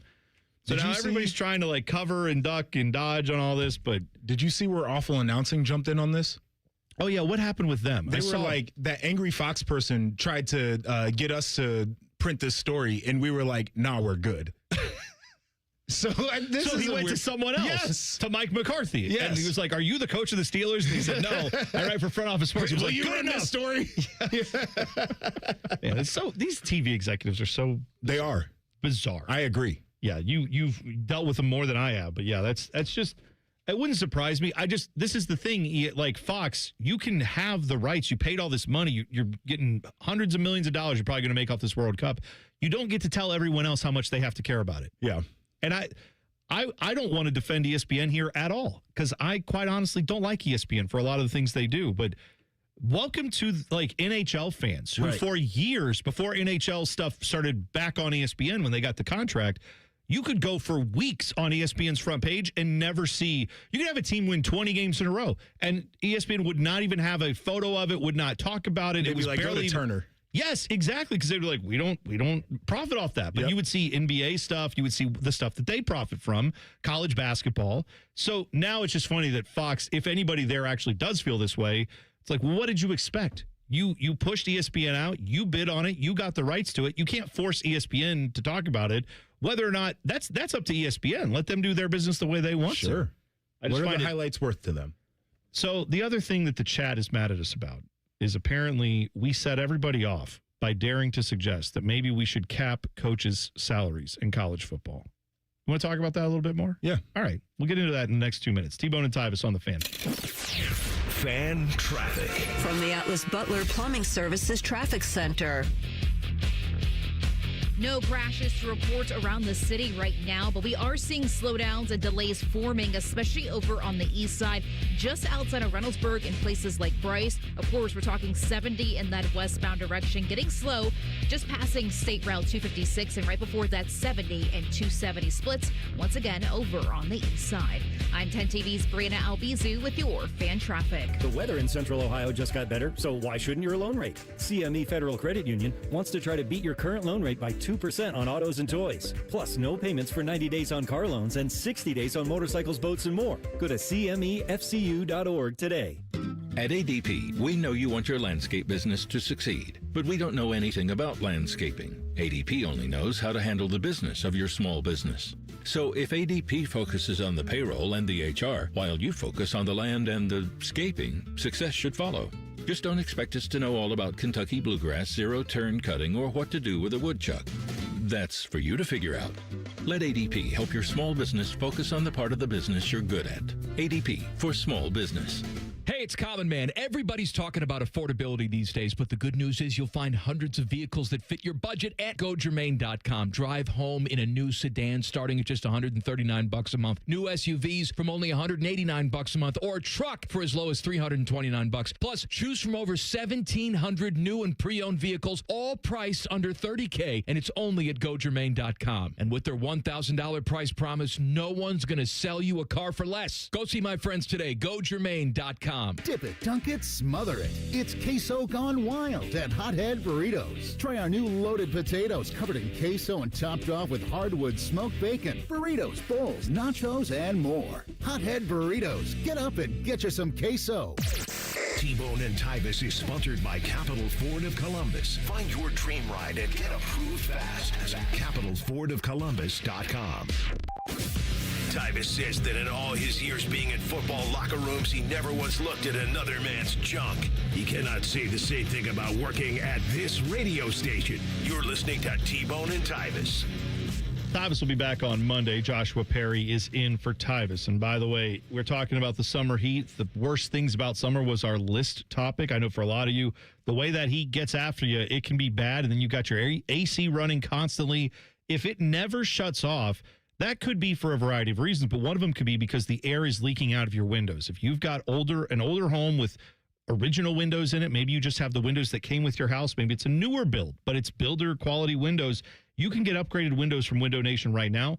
They're energy efficient. The seals in your old windows are what's probably causing that air to leak out of your house. You're running your AC more. You're costing yourself money in the long run. But with Window Nation, they've got a sale going right now. It's a great time to buy. You buy 4 windows, you get 4 more for free. That's right. Window Nation, buy 4 windows, get 4 free sale. It's going on now. You can replace all those windows in your home, get half of them for free. Plus, you could get 0 down payment and no payments or interest for 2 years. And with those new windows in your house, you run your AC and it actually keeps your house cool. In the winter, just spoiler alert for you, it's going to be the same thing with the opposite. When it's super cold out and you have to run your heat, you won't have to run it as much because that energy efficiency of your house will change with these windows from Window Nation. You can find out more about the sale by going to windownation.com. Schedule your fast free consultation there. Windownation.com, the place to go. Buy 4 windows, get 4 free. Only from Window Nation. Check it out today. All right, so going back to the YouTube chat, we had the robust discussion about what do you do with college football? Is there a way that you could get a CBA in place with unions? And I said there's no reason for the players to ever want to come to the table to want to do that.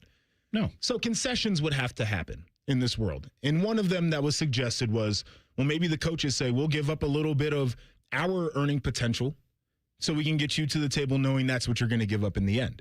Yeah. And so obviously people took exception to that in the chat. And one of the comments was like, part of the reason why the players want to go to a place like Ohio State is because you get coached by Ryan Day. For example, Caleb Downs, Julian Sand.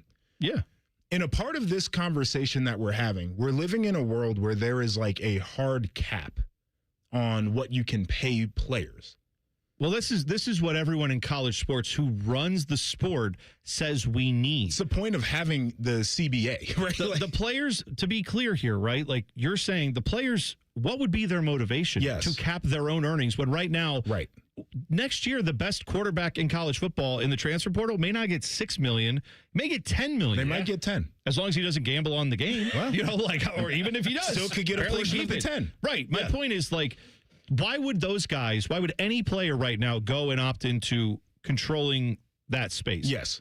I'm saying, and you're saying, for the people who are in college sports who are like, this is unsustainable, guys. We can't do it. Nick Saban going to Congress being like, please help our sport. Right. I can't give out, Dodge Chargers anymore. I don't know what's happened to this sport. Right. Like, those guys who are saying... But he has a Benz dealership.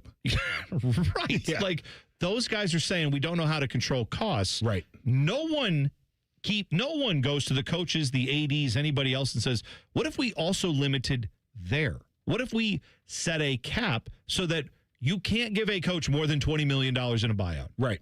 You can't give a coach more than X amount of dollars. And if you're saying, well, that seems you can't cap their earnings. Well, bingo. That's what we're talking about is you'd have to come up with a system where if you can cap. But I'm saying to get the players to even consider being at the table, if you say, well, it's not just you guys, it's everyone. It's where they go to the sport. We're doing it with your AD and your coaches too. Like, I'm not saying that would work, but it is something that if we want to talk about reining in costs, maybe you could do that more with the coaches than you could the players, because the coaches are actually invested in the health of the sport long term. They're the ones who are there working on it. I also don't think it's practically an awful idea, right? And like one of the things that people were bringing up in the chat is like, oh, well, like the coaches might leave, and the reason players go to certain places is for coaches. And part of this is if you have a cap, the way you get talent is different. Like you might not be able to go out and get the guy you want because you have a cap. He might not fit. You might not be able to afford him. So we have to leave that portion of the conversation to a different side. The other thing that we're seeing is like, oh, well, like a lot of the good coaches would go to the NFL. There's 32 jobs there. Yeah. They come open. Sometimes a lot of them come open in the offseason. Sometimes not many come open. And by the way, if you're Ryan Day and you're making $12, $13 million here, there's a real world where as a rookie coach in the NFL, you might take a pay cut. Oh, for sure. Like Andy Reid, $20 million. He's got 3 Super Bowls, right? Like all the guys that are at the top of this list, they have Super Bowls in the NFL. $15 million and up is Super Bowl guys, all reported salaries. But like, it's not just as easy as like, oh, well, Marcus Freeman and Kirby and Ryan Day, they just go to the NFL. It's like, yeah, they might look at it. There's also a bunch of other guys who want to be in the sport that would stay. And I'm not exactly sure this idea of like, I'll just run for that league is as simple as running for that league. Right. Those guys get hired to get fired, by the way. Oh, if you're Ryan Day, you will make a lot of money. Even if we cap it some way, you can be at Ohio State for a long time and make a lot of money for a long time. I'm not necessarily the biggest proponent of let's cap what everyone can make ever. That's not where I'm going. I'm not either. But the point is, if everyone who runs college sports argument is this is unsustainable, it's too expensive, and we have to put caps. Let's think about a way where everybody feels like it's equitable in terms of the capping of things. But do you guys have a problem with Ryan Day's salary, or is the real problem? No, with I don't at all. Brian Kelly and Here's Jimbo the thing. Fisher, I don't have guys. a problem with that either. If you're stupid and you want to pay the stupid tax, you can do that. But the problem I have is doing that and then acting like there's no money anywhere and everything's too expensive. And the only place we can recoup that is by the players who just started getting paid. That's my whole issue. I think these guys. I don't care. I think, Joshua, you're there. I know I'm here. I don't care how much any player makes in college football. I don't care how much any coach, like I'm saying, if tomorrow you said, actually, Jeremiah Smith is making $27 million this year, I'd be like, it's not my money. Yeah. And there's no cap. Like, and if you said Ryan Day was making 30, I'd be cool. Right. When the Browns give a quarterback the most money ever guaranteed, that has cap restriction issues. That creates problems down the road. That's why I care about that. But I don't genuinely care if like a player makes X amount of dollars. I know a lot of people who complain about college football and the future of college football. This is all they want to talk about is like, yes, can you believe these players getting all this money? They never say it about the coaches. And my point is, if your concern is, look how much money is flowing out of the sport, it's unsustainable, I'm a booster, I can't possibly afford this, then I would think you'd want to limit costs across the board, not just with the employees, but with the guys who also run the programs, where their salaries at Ohio State, coaches' salaries, assistants, strength coaches, all that, and the head coach are going to total up to be approximately $30 million this year. When everyone's pointing at, they got a $40 million roster, they have a $70 million overhead for that football program. Like, you're right that seems unsustainable, but all we ever talk about is the $40 million for the players, not the $30 million for the administration. And there are fewer of those guys, by the way, that are getting the 30 than the 40. I get what you guys are saying, but I think the more practical argument to what you guys are saying is that the coaches' contracts, they're essentially ironclad. Like, you got years, dollars, buyout amounts, etc. And the players, it's like, okay, I'll sign this NIL deal, but as soon as it's not convenient for me, I'm out. I'm going somewhere else. Yeah, coaches never do that. No, coaches asked Lane Kiffin about it. But they have it in their deal that they can do out. That's what the buyout structure is. But what I'm saying is, so we can give players employment contracts. Like that would be another angle that Ohio State or any of these schools could try to go down if the NCAA. What's the NCAA going to do about it? Stop them? You're going to stop? If Ohio State tomorrow was like, guess what? Jeremiah Smith, employee at Ohio State. We signed him to work at Ohio State now, and we're paying him $10 million a year. That'd be within their purview, because what's the NCAA genuinely going to do about it? The only reason that isn't happening is because these schools say, well, we have rules. I think we should probably follow it. We're trying to follow the rules. Ross Bjork wants to be a rule follower. That's fine. But my point is that the argument, I don't care how much any of these guys make. I don't care that any player gets $20 million if that's where we head. I'm not paying it. But the people who are say, we can't afford this. All right, then what are your solutions? Their number one solution is we got to shut these players down. They cannot make this amount of money. They never talk about all the other dumb decisions that are made by these universities to give Jimbo Fisher a $100 million buyout that they then end up paying $75 million of it. By the way, go look up who signed the extension on that and then gave the man $75 million. The other I'll thing, wait for you to Google who that is, but I'm gonna stay out of that. He works at Ohio State. The other thing I will say too is, like, even if we did that with players, like I think that actually might make the situation worse, because Brendan Sorsby is a great example. The lengths at Texas Tech we're going to go through for him to be able to play, right? So if he was under contract with Cincinnati and still had a year left, you don't think they're paying that buyout anyway? Right. My whole thing is, we can't continue to say that we need to cap one side of the issue because the money it's so far gone and we just don't have it. But any chance that athletic departments look to spend money, they do it. And so if we're going to get into that conversation, I think it needs to be a holistic conversation. And I also think, in a practical sense, that would be one of the things as a player that would make me want to give up the power that I currently possess, is that everybody is going to submit to this environment where we don't get to do as much as we were before. There's no chance, to your point, that you get the players to whatever. If, like, Congress says you can do this, and then it becomes, okay, now we can do a collective bargaining agreement because we have antitrust protection and all this legalese crap, right? There's no chance the players are coming to the table if it's like, yeah, you guys have to give up your money now. Please submit to a CBA. And they're like, okay, is everybody doing that? And it's like, oh, no. We're giving the coaches more money next year. As soon as we get your money off the books, we're going to give it to them. Yeah. Like, there's not a chance. That's crazy. It's a little chance anyway that you're going to get any players to come be a part of collective bargaining, but there's no chance you're doing it if the coaches aren't involved. That's the point. And by the way, this speaks to the larger issue. College football is on a bad pathway. College sports is on a bad pathway with the outrageous costs. But stop putting it on the guy who's catching passes and put it somewhat on the guys who are coaching those players. That's where I'm at with all of it. Speaking of problems in college sports, Brendan Sorsby says we're blaming the wrong person for this whole situation. He knows who the real villain is. He'll tell you next. T-Bone and Tyvis on the Fan. Fan traffic.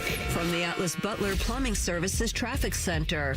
Still not seeing any crashes out there on your Thursday morning, but we do have some slowdowns. That includes 70 in that eastbound direction towards Mound Street. If you're heading downtown, especially from the west side, just a heads up there by that 70, 315 and 71 split. Also staying in that area, of course, as expected. Delays forming on 71 northbound over by Greenlawn Avenue. Of course, taking nice and slow, especially with these wet and slippery roads. I'm 10 TV's Brianna Albizu with your Fan Traffic. Not everybody's cut out for this kind of work. At Newman Roofing, we look for people who care about the details. The kind of people who show up early, work hard, and take real pride in what they build. Because to us, your home isn't just another job site or paycheck, it's your peace of mind. That's why our crews aren't just trained, they're invested. In their craftsmanship, in their communication, in their customers. At Newman Roofing, we don't believe in cutting corners to save a buck. We believe in doing the work the right way, with quality materials, experienced professionals, and a level of care you can actually feel. It's the reason so many of our customers come back to us time and time again. And they recommend us to the people they love the most. Roofing, siding, gutters, whatever your home needs, trust the company built on family values and hard work. Newman Roofing. Don't just get a new roof, get a Newman roof. Call 614-NEW-ROOF or visit online at newmanroofing.com.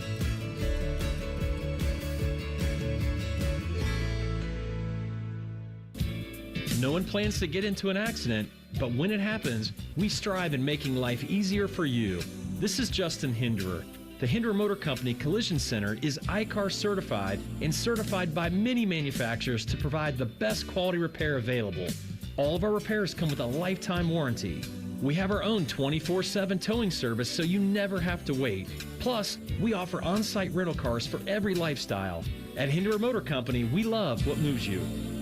This wasn't how Patrick pictured himself in retirement. Instead of playing golf every day, he could barely walk because of his severe knee pain. It hampered everything because it hurt to walk around the golf course. It hurt to swing, just pretty much hurt doing anything. But the groundbreaking regenerative treatments at QC Kinetics changed everything for Patrick. QC Kinetics uses your body's own healing properties to help repair and restore damaged tissue in your knees, hips, back, and shoulders. No surgery, no drugs, no downtime. The turnaround's been amazing from where I was to where I am now. I'm gone from a 15 handicap down to a 7 handicap. That's because my knees allow me to play golf like I haven't been able to play probably in 15 years. Don't let joint pain keep you from doing what you love. Call QC Kinetics today for your complimentary consultation. Call QC Kinetics, 380-208-4544. That's 380-208-4544. 380-208-4544. Life is full of uncertainties. You can't control the economy, the prices at the pump, or the grocery store, and you certainly cannot control the weather. But the one thing you can control is your home's efficiency and comfort. Steve here from USA Insulation. Let us help you take back control of your home by insulating your walls with our premium foam. You give us a call today, we'll come out, we'll insulate your walls, and we'll throw in your attic for free. So give us a call today, 529-2440 or USAinsulation.net. USA Insulation. Hey, it's Bobby Carpenter, and summer's here, and it's time to upgrade your ride at Germain Toyota. Whether you're heading to the lake, the ballpark, or your next family road trip, the all-new 2026 Toyota Tundra is built for every adventure. Right now, get 0% APR financing for up to 60 months on the 2026 Tundra with vehicles sold at MSRP. That's legendary Toyota quality, power, and capability with an incredible summer offer. Visit Germain Toyota at the corner of I-70 and Bryce Road or online at germaintoyota.net. Germain Toyota, your summer starts here. See dealer for details. Call the folks at Buckeye, night or day. The AC stopped cooling. I'm melting in here.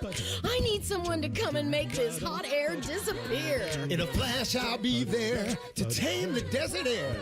I won't leave till you're nice and cool. You'll love how much we care. $100 off your cooling repair. Call 614-683-9911. Call the folks at Buckeye, night or day. Bo Bishop and Dom Taberry. Dom remembers when Bo was a young whippersnapper, and Bo remembers when Dom wasn't part ape. And then Yolanda one time wanted to wax my knuckles. Tuesdays with Taberry. Sponsored by Green & Sons. Tuesdays at 10:30 on The Fan. The Fan Guest Hotline is sponsored by Columbus, Worthington, Air, and Bryant. Doing whatever it takes to keep you and your home comfortable. The Fan. Both of these men played sports in high school. Only one of them was good at it. You're listening to T-Bone and Tyvis. This here time tomorrow, we have a game show. Dylan, do we know what the game is going to be tomorrow? Any thoughts? I was thinking about making it because we're going to give away tickets to the Barrett Jackson car show with them. Yeah. If we made it car related somehow. Well, I mean, I would thoroughly enjoy that, but I may expose how much I don't know about cars. I love cars, and I think I know a lot about cars. But if you do some trivia, I may end up finding out how much I don't know. I don't think I know that much about cars. I just know what I like. See, that's it. Yeah. That's exactly right. I'm with you on that. I don't even have to. Sometimes I'll see a car go by and I'm like, I don't know what that was, but I want one now. My wife is like, you want every car. That's what my wife says to me too. I really do though. That's where if I hit the lottery and had the $500 million Mega Millions, it would be like, all right, pay off the debt, take care of some charities and all that stuff, and then it would be like, Jay Leno, watch out. Yeah, I'm getting a barn and I'm putting every car I can find in it. Yeah, 10-car garage. 10-car garage minimum for me. And I'm gonna have all the things that I've always desired. Although I wonder this: is it the better rich person move if you have the means and you love cars? Like Jay Leno has 100, 200, 500. I don't know how many cars he has, right? But he has a staff of people who have to go in pretty often and start these cars up, move them around, check their oil pressure, like do all these things to make sure they run so that whenever he's like, give me the 72 Diefenberg. And you're like, okay, I guess that's what he wants to drive today. They have to have it ready to go, but you have to have it like a full like automotive staff essentially work for you. I don't know if I want all that. It's the better move to go get the supercar you want, drive it into the ground, and then be like, just pull up to the dealership, flip them the keys with like the bumper hanging off and be like, all right, where's the next Lamborghini? And just like you buy one every few years after you've driven the crap out of it. I don't know which one's the better rich guy move. That's not even like, supercar for me, like it just looks uncomfortable. Oh, like as a tall guy, like I'm not cramming into one of those. So my idea of a car collection is like things that I would actually want to drive. Like they would have to have some utility as daily drivers. Like, I would 2000 BMW 7 Series. One of my favorite cars, right? Those 7 Series in the early 2000s are pretty slick. So I would have one of those. Like that's a driver. Like I would have a 96 Impala. Like I could drive that car. Yes. Right? Like and then the Corvette motor in it. Yeah. Get the cop shocks and the cop wheels, get the like Interceptor package on that. That thing goes. Now some of the new stuff, like that new Escalade, the electric one, I like the look of that car. I think I would want to drive one of those. That's a daily driver type of car. The cars, the supercars and the real rare collectibles, I don't even want those. I just want stuff I actually want to drive. No, that's a good point though, because it's so funny. This is a really dumb thing to admit, but I will. You can go look it up. It's one of the probably goofier looking cars to everybody else, but for me, I don't know why, I've always been fascinated with these cars. A Hyundai Elantra Touring from like the mid 2000s. It's basically like a giant hatchback, more or less, of a Hyundai. I don't know why. I like the look of those cars. And I've driven a couple of them. I've test driven a couple of them. They're like nimble. You can kind of like get them around corners. They seem like kind of fun, but you could also like throw a piece of furniture in the back if you needed to go pick it up. I don't know why as a dad that appeals to me, but it's like I have a Ford Mustang. I love my Mustang, but if I could have another car tomorrow, I'd probably go out and find one of those for dirt cheap and have that just because I've always wanted to have one and see what like drive it around. I think it looks fun. I have a thing for wagons as well. Oh, I love a wagon. Mercedes makes an E-Class wagon still, but they took the seats in the trunk out recently, which is pissing me off. You got to leave the seats in the trunk. That's the best part. What I'm kind of saying, but yeah, like this idea of having a wagon where it literally is like, yeah, if you want to haul a love seat, you can, but also, dude, you can just ride around town. I love a station wagon. I'm not gonna lie. Like I do like Audi makes a like fast 600 horsepower station wagon. Yep. I'd get one of those. Yep. Acura, they used to make I think a TSX station wagon that's out there. Like I've seen one of those in the wild not too long ago, and it was slick. I almost wanted to find out how much the guy wanted for it. It's like I want to be that. That's the rich guy I want to be. Is like to go up to people and be like, how much you want for that car? Seriously, all the time I'm like, there'll be a car. And I'll be like, Maddie, we should get that. And she's like, shut up. No, I don't do it. I'm not there yet. But I'm saying not there either. I want to get to the rich guy point Kids where I wouldn't can be going to college. No, see, that's it. See, I was fortunate enough that in my early driving days, I had an Escalade at one point, and I had a Benz. And now that I'm paying for it with my now that I'm paying stuff just with say my you're rich, bro. No. Now that I'm paying for stuff with my own hard-earned money, we'll go there. Yeah. I'm a very much cars are a bad investment. I just want a point A to point B car, and I think even if I was rich, I would have the same mindset of I'm trying to buy a boat. I'm not trying to buy expensive cars because. Is a boat a good investment? Neither one are. Okay. I'm not a big boat guy. With that. Both things are just devaluing day by day. But what do you enjoy though? What makes your life that much more enjoyable?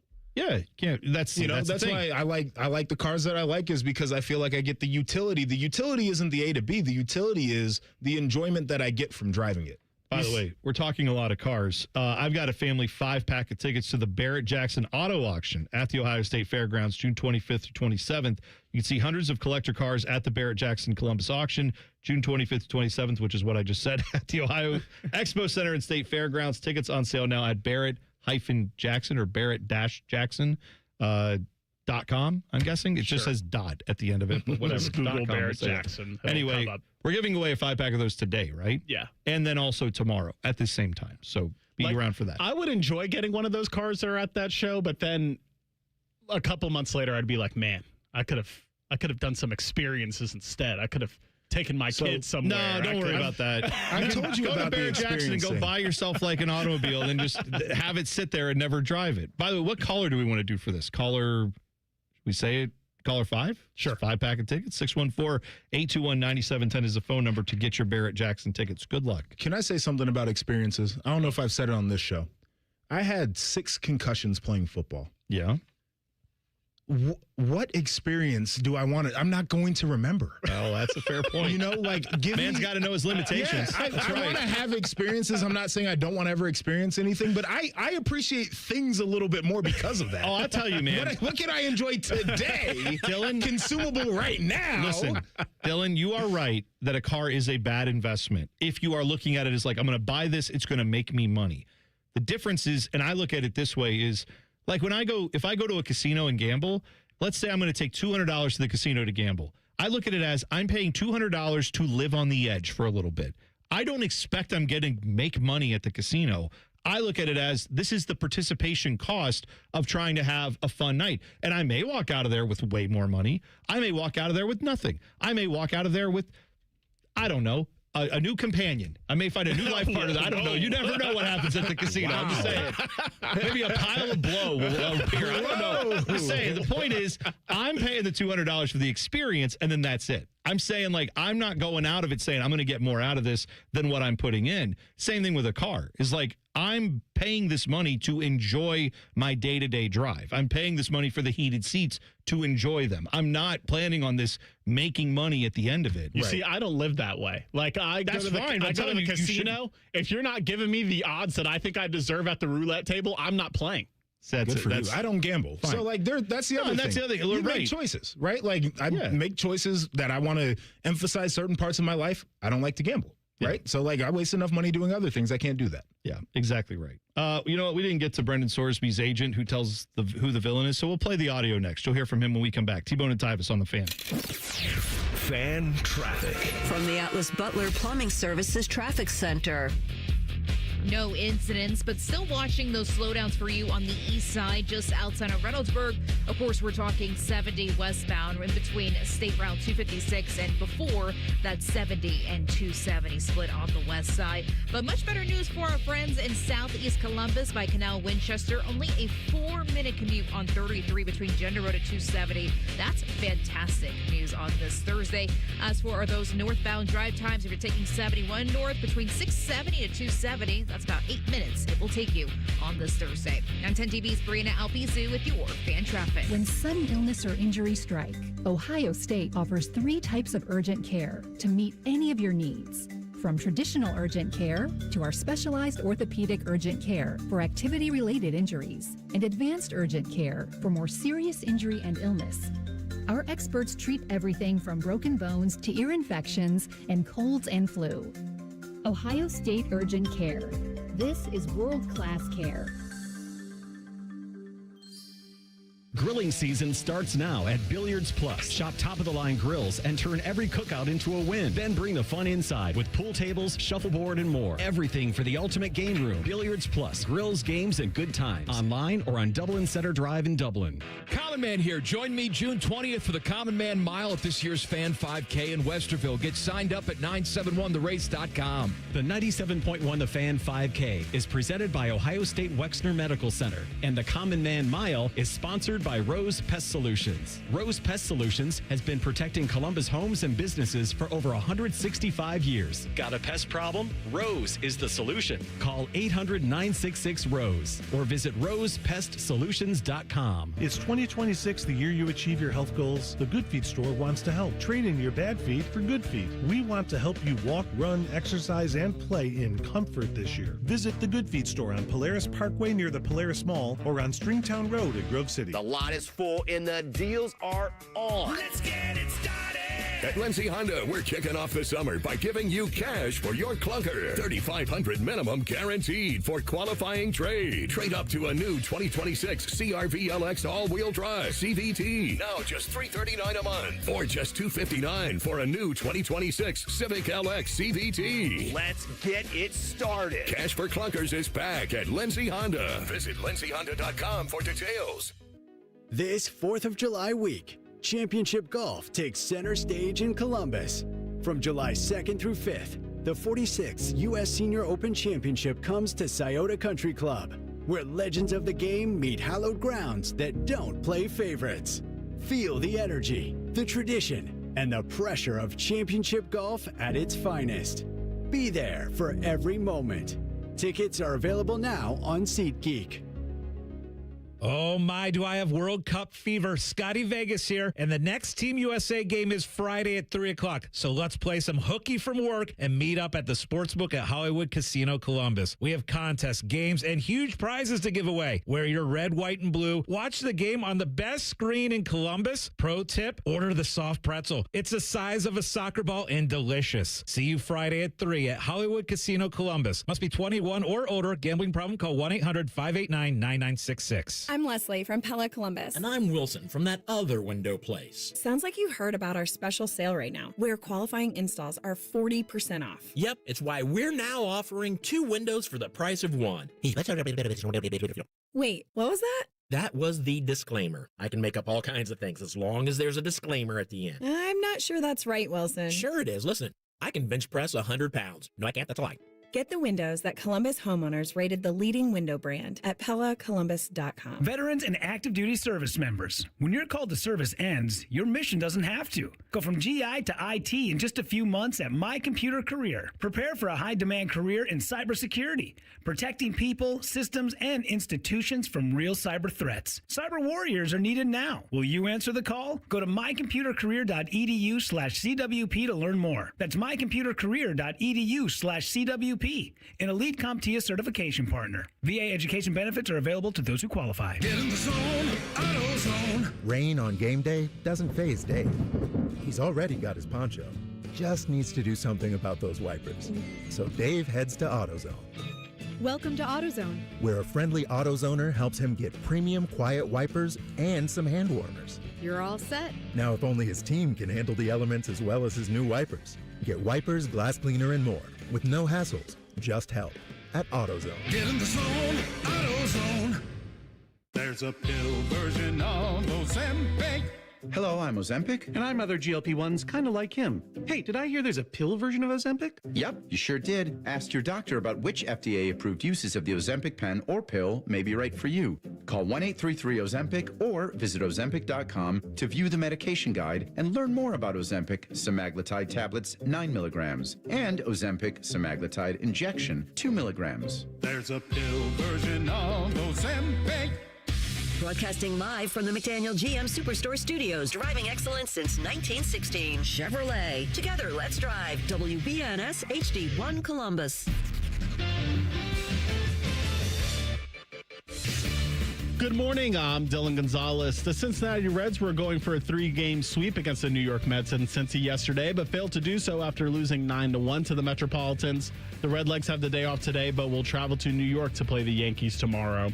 The Cleveland Guardians also lost yesterday, falling 9-4 to the Brewers in Milwaukee. The Guards will try to avoid the sweep this afternoon with first pitch at 2:10. And the U.S. Open got started from Shinnecock Hills in Southampton, New York this morning. However, play was suspended due to fog. Keep it here on the Fan all day for updates.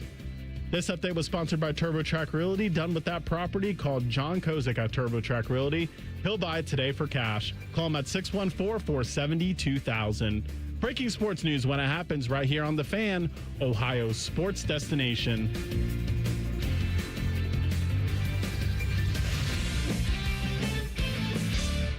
Tyvis will put anything in his mouth on a dare. All right, almost anything. No, I stand by my previous statement. This is T-Bone and Tyvis. All right, I'm looking at social media right now. Every which way you can see it, it doesn't matter what part of New York you're in, it is completely stopped up. So today is the ticker tape parade for New York Knicks winning the NBA title. So they have, like, I forget what street it is in Manhattan, but the mayor came out and said, like, no cars south of, like, this part of Manhattan, basically, where they're going to do the parade. So I don't think you could get a car in there if you wanted to. I see a video I'm watching of people getting out of the subway, and it's taking people 30 minutes to go from the subway platform where the train is up to ground level to get to the street. I'm good. 30 minutes in the subway, like stairwell, climbing the stairs to get out. They're going to set a record for the most amount of people to come out for I think a championship parade. It will probably be well north of 1 million people. It's insane. In Manhattan, just walking the streets. This is going to be maybe the craziest parade of all time. For people that have been in like New York during like New Year's Eve, I feel like it's going to be like that level. Like Right.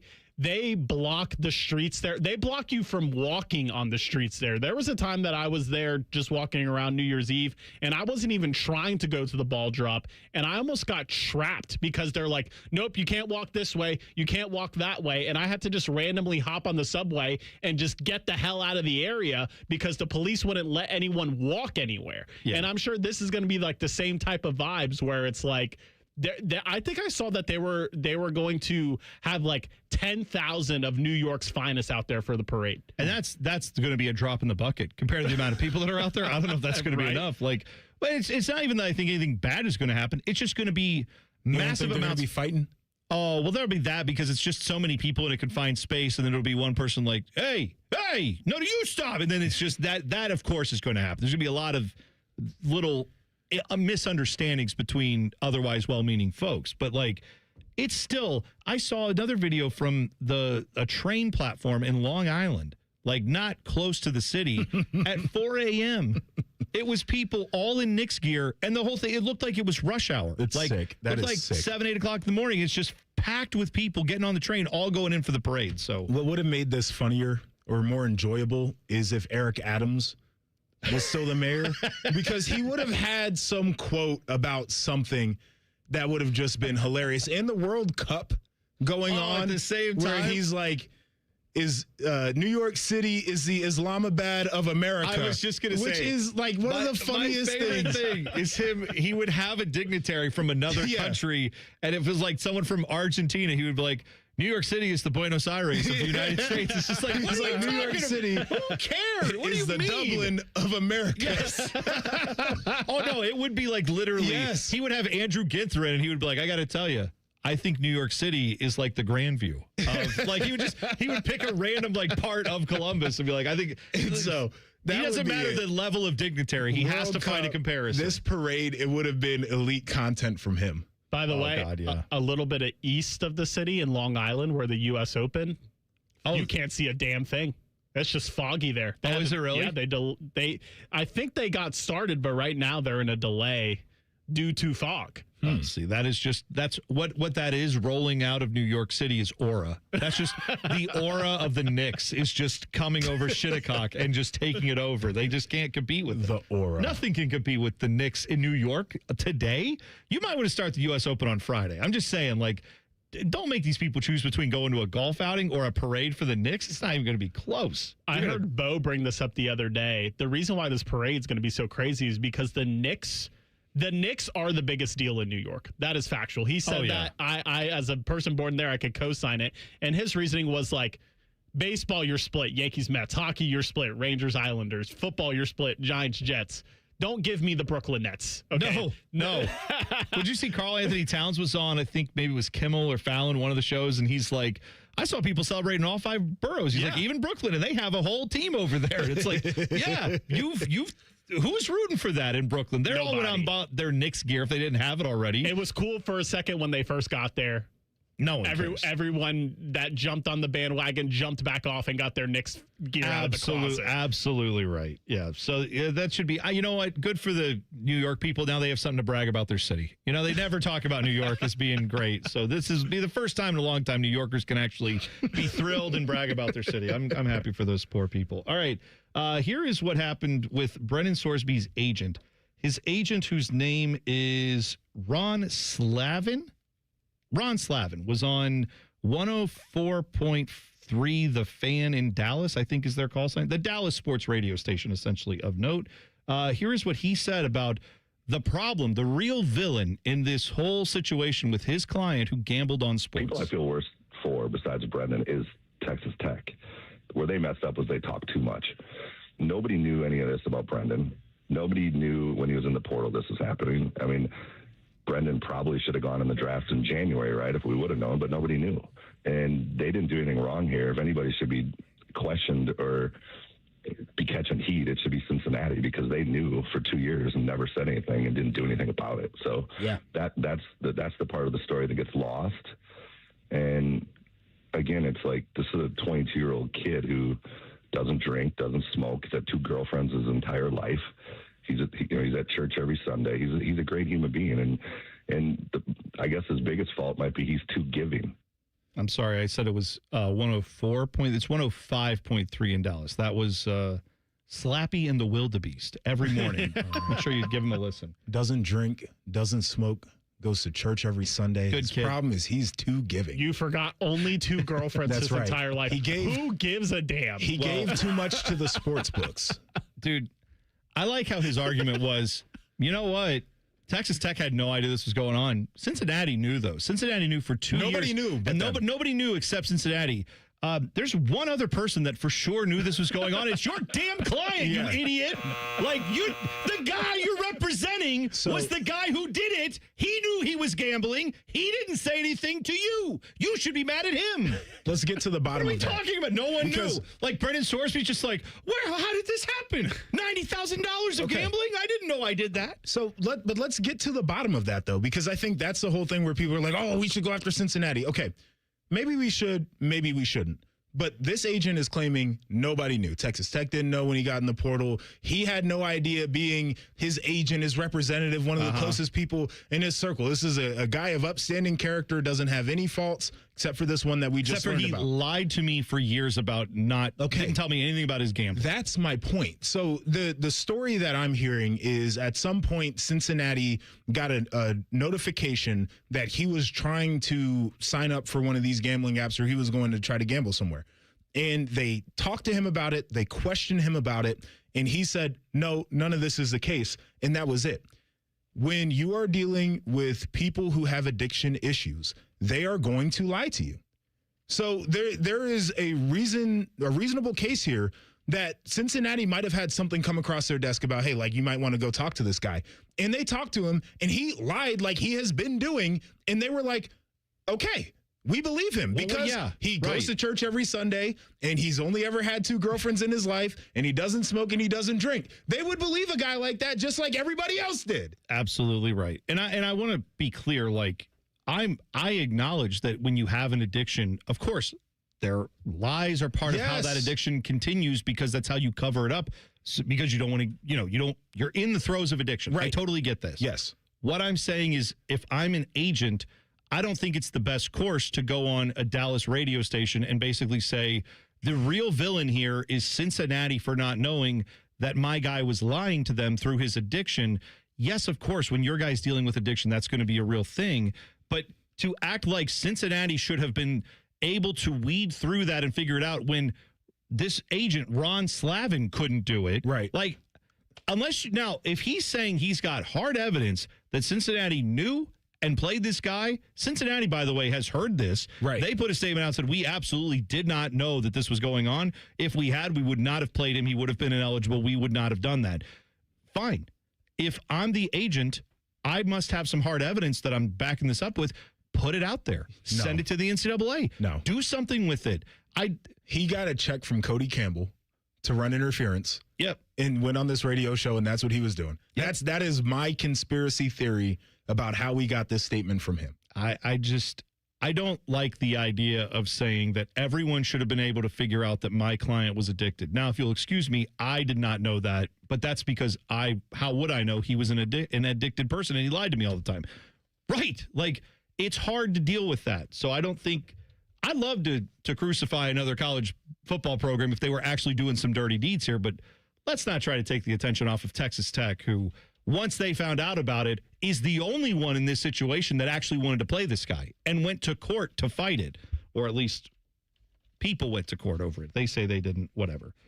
We may have completely lost the plot when it comes to talking about championships. I've got some audio that you have to hear coming up next. T-Bone and Tyvis on the Fan. Fan traffic. From the Atlas Butler Plumbing Services Traffic Center. Good morning and happy Happy Thursday. Just seeing one incident on our roads right now, and it's happening on the west side, just outside of West Jefferson. The right lane is blocked on 70 eastbound. If you're heading downtown, just passing 142 because of a disabled vehicle, and you're seeing the slowdown starting over there. Again, 142 doesn't really get any better until you're passing that Hilliard-Rome Road area just before that 70 and 270 split. I'm 10 TV's Brianna Albizu with your fan traffic. Hey, what's up? It's T-Bone. Tired of snoring? Sleep Better Columbus can help with a custom mouthpiece that opens your airway and stops the snoring. No mask, no noise. Call 1-800-MORE-SLEEP or visit sleepbettercolumbus.com today. Stop snoring, sleep better, live better. Experience the adrenaline of Barrett-Jackson in Columbus, June 25th to 27th at the Ohio Expo Center and State Fairgrounds. See hundreds of no-reserve collector cars cross the auction block and sell to the highest bidder. Take in the lively exhibitor marketplace. Engage with interactive sponsor displays and enjoy a wide selection of food and drink options. It's an exciting, high-octane event for fans of all ages. Advance tickets on sale now for the world's greatest collector car auctions at Barrett-Jackson.com. Get your air conditioner fixed fast. Call Care Heating and Cooling, 1-800-COOLING. Fall is a season of change, and Hinderer Motor Company is turning over a new leaf with big savings. This is Justin Hinderer. Right now, any one of our participating locations is paying up to $3,500 over Kelley Blue Book value. That's right. Drive in your current vehicle and leaf with one of ours today. Don't wait. The leaves are falling and so are the prices. At Hinderer Motor Company, we love what moves you.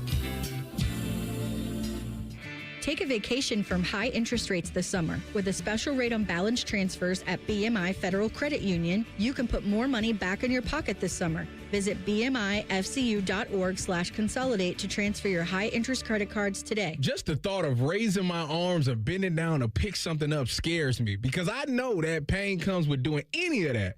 Unfortunately, my kids and friends have to suffer because I can't play with them like I want to. Hey, it's Tyvis, and I have good news for you. QC Kinetics have relieved me from my pain and suffering, and I feel like I am in my prime. You've heard me talk about Dr. Tesner and the team at QC Kinetics and how they helped me get rid of my knee and shoulder pain. No missing work, no surgeries, and no long recovery. And I love hearing from you, how we here at The Fan helped you turn those I can'ts to I can'ts and get back to living the best days of your life. So go find out what you can do. It's a good life out there, folks. Go live it to the fullest. Let's get rid of that pain starting now. The consultation is totally free to see if you're a good candidate. Offices in Dublin and Gahanna. Call 380-208-4544. 380-208-4544. That's 380-208-4544. When it comes to your roofing, siding, or gutter needs, call Newman Roofing. 614-NEW-ROOF. NewmanRoofing.com. Hey, it's T-Bone again. Sleep apnea doesn't have to rule your nights. Sleep Better Columbus has been treating snoring and sleep apnea for over 15 years with proven results and now has an office open in Marysville. Call 1-800-MORE-SLEEP or go to sleepbettercolumbus.com. Stop snoring, sleep better, live better. Hello, it's John Kozik, founder and president of TurboTrack Realty, and I buy real estate as is fast for cash. Give us a call today for an all-cash offer at 614-470-2000, 614-470-2000. I buy vacant properties, inherited homes, divorce situations, death in the family, apartment buildings, commercial properties. I even buy my tenants won't pay me the rent houses. Give us a call today for an all-cash offer at 614-470-2000, 614-470-2000. And now, Public Education Matters with Ohio Education Association President Jeff Wensing. Summer is here, and I know from my own experience as a high school teacher that this is a welcome opportunity for students and staff to relax and reset. We all need to take a step back from the stress of the school year and just take care of ourselves for a bit. Ohio's educators can't wait to see our students in the fall, but for now, have a great summer. Public Education Matters, brought to you by the Ohio Education Association. Morning Juice is now live on YouTube. Join Bobby Carpenter and Jeff Thidoff weekday mornings from 6 to 8. Just search 971 The Fan to catch the live experience or watch on demand. The Fan. Fan weather. From the Logan AC and Heat Services Weather Center. We still could have some lingering showers and storms. Otherwise, things will clear up as we head into the day today. Wake-up temperatures in the upper 60s with breezy winds, and then gusty winds will be the main story of our weather forecast today, with mostly sunny skies this afternoon and highs in the low 80s. For tonight, partly cloudy overnight with our lows in the upper 50s. For The Fan, I'm meteorologist Meredith Garfolo with the 10 Weather Impact Forecast. Common Man, a radio veteran, has a large hemorrhoid. Timmy Hall, a good, clean boy, moonlights as man's hemorrhoid. Common Man and Timmy. Weekdays at 3. The Fan. One of these guys still believes he can play in the NFL. It's T-Bone. He says it's because of his low center of gravity. He's dumb. This is Bone and Tyvis. I woke up this morning. I didn't get to stay up for it last night. I wanted to. I had it on early. Colombia was playing Uzbekistan in the World Cup. Because, yes, I'm watching Colombia, Uzbekistan at 10 o'clock at night because I am fully in on the World Cup. But I wanted to see my guy, Cucho Hernandez. He plays for Colombia. He made his first World Cup. I wanted to see if he'd get in. He sits on the bench. He's not starting. Former Crew player, helped us win MLS Cup here. He's a legend. He's an all-timer. I get up this morning to see how the game went. They won 3-1. But I saw the game was 2-1 going into the stoppage time, and Uzbekistan was pressing, trying to get that second goal to tie it up. Because you get 3 points if you win the game. You get 1 point if you tie. So it'd be a huge deal for Uzbekistan to get the point and then keep it 1-1 in the standings, right? So they're trying, they're pressing. Ball gets played forward. Cucho Hernandez is on an island by himself as a forward. He's there with some dude from Uzbekistan. They're fighting for the ball. Cucho gets knocked down. He gets back up. He gets knocked down again. He pushes a guy out of the way. He fights for the ball. He doesn't go down and grab his ankle and start crying for a foul. No, he fights through it, fires in one of the best crosses I have seen in the World Cup. Goal, 3-1 Colombia, sealed the game up for them, pretty much got the job done. As a sub, he got in the game in the 80th minute, but I woke up and saw that, and I was like, my guy, Cucho Hernandez. You said that in the group chat, and waking up to that highlight, it gets you going. I mean, I'm not saying soccer's for everybody, but like I put this, you can go find it at Bone and Tyvis 971. I tweeted it out. Go look at that highlight and tell me that's not an awesome sports play, regardless of if you like soccer or not. It's just a great individual effort by a guy, and that's why Crew fans love the dude, is because he would fight like that no matter if it was Tuesday night against Orlando or Saturday against, Cincinnati or whatever game, or the Open Cup game. He played like that every time he was on the field. And so I'm glad to see he's doing that for Colombia. And he got a big moment around the world for people to get to watch that. So very cool stuff. This is a guy I'm loosely familiar with, Vince Goodwill. Dylan, he writes for ESPN for the NBA, right? Yeah, and he's often making appearances on like Get Up and First Take and shows of that nature. Okay. He had a quote talking about the Knicks winning the NBA title and how they are the 8th team in 8 years to win the title. NBA has had about as much parity as you can ever have in a pro sports league, right? Mm-hmm. Where you haven't had the same champion twice for 8 years. Pretty great stuff. I think anyway, some people say parity is bad. Dylan, I know you're kind of more on that side of things. Here's what Vince Goodwill said about teams that only win one championship. I think this is a wild take. How do we know that any of the last 8 champions are actually validated because they have not done it again? Giannis is itching to get out. Boston is thinking about trading Jaylen Brown. They don't believe in their one championship. LeBron's one championship in L.A. was not enough. So why would it be enough for us?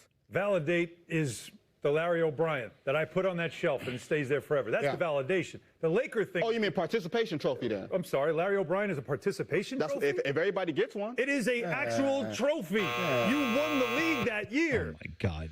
Dude, I get where he was trying to go. That's probably the worst way you could make that point. Like, you could have talked about the way that they've tried and had to legislate the flattening of talent in that league, with how they've done the cap and the different aprons and how, stars, you just can't have them the same way that you used to, and you don't like that part of it. You could talk about that. You could talk about how we all think that we like parity until we actually see teams that start winning, and we're like, there was really no intrigue in the story and like the season and all the different things that went on. Like, congrats, you won. But maybe we really don't like. You could have said all of that, but this idea of a championship trophy being a participation trophy is insanity. Well, I was kind of with him until he got to that point, to be honest. Well, I think his whole point was basically that because of salary cap rules, you're not letting the good teams keep their dynasties. Like, for example, like the Larry Bird Celtics with Robert Parrish and Kevin McHale, like they would have to at some point make a decision to not keep one of the members of their starting five because they wouldn't have been able to afford them. When Magic got out of his rookie deal when he was with the Lakers, they're probably not signing. If they wanted to decide to keep him and Kareem, you're going to have to get rid of some of the Byron Scott supporting cast. And I could go on. The Bulls, like, you're not keeping Rodman, Tony Kukoc, Jordan, and Pippen. You would have to make a decision to get rid of one of those guys. And not because, like, James Dolan came out yesterday and he said, I'll write any check as long as we stay under the second apron. I'm not going into the second apron to defend this championship. The second apron, for people don't know, like once you get above that, like the penalties that you take, luxury taxes of that nature just get so astronomical that they made it so that it's not worth it to the owners to try to get these. However, these super teams essentially. I just want to say, James Dolan. That's what that is to me. You got to defend your champion, and it's not like you're hurt. You're in New York City. You just made a mint off this championship. Get into the second apron. Enjoy. Put a third apron on. Do whatever you got to do. Where are all the aprons? What are you talking about? Like, that's when you go in and say, like, let's do it for a couple years. But that's the part that I don't like, though, about what they did and where he was making points is if you have to legislate a competitive league, then I just don't think it's a good league. Like the thing that I hate about sports is that it is a business in the sense that you want to make investments that make money. And like the wins aren't necessarily as important as long as the bottom line looks the right way.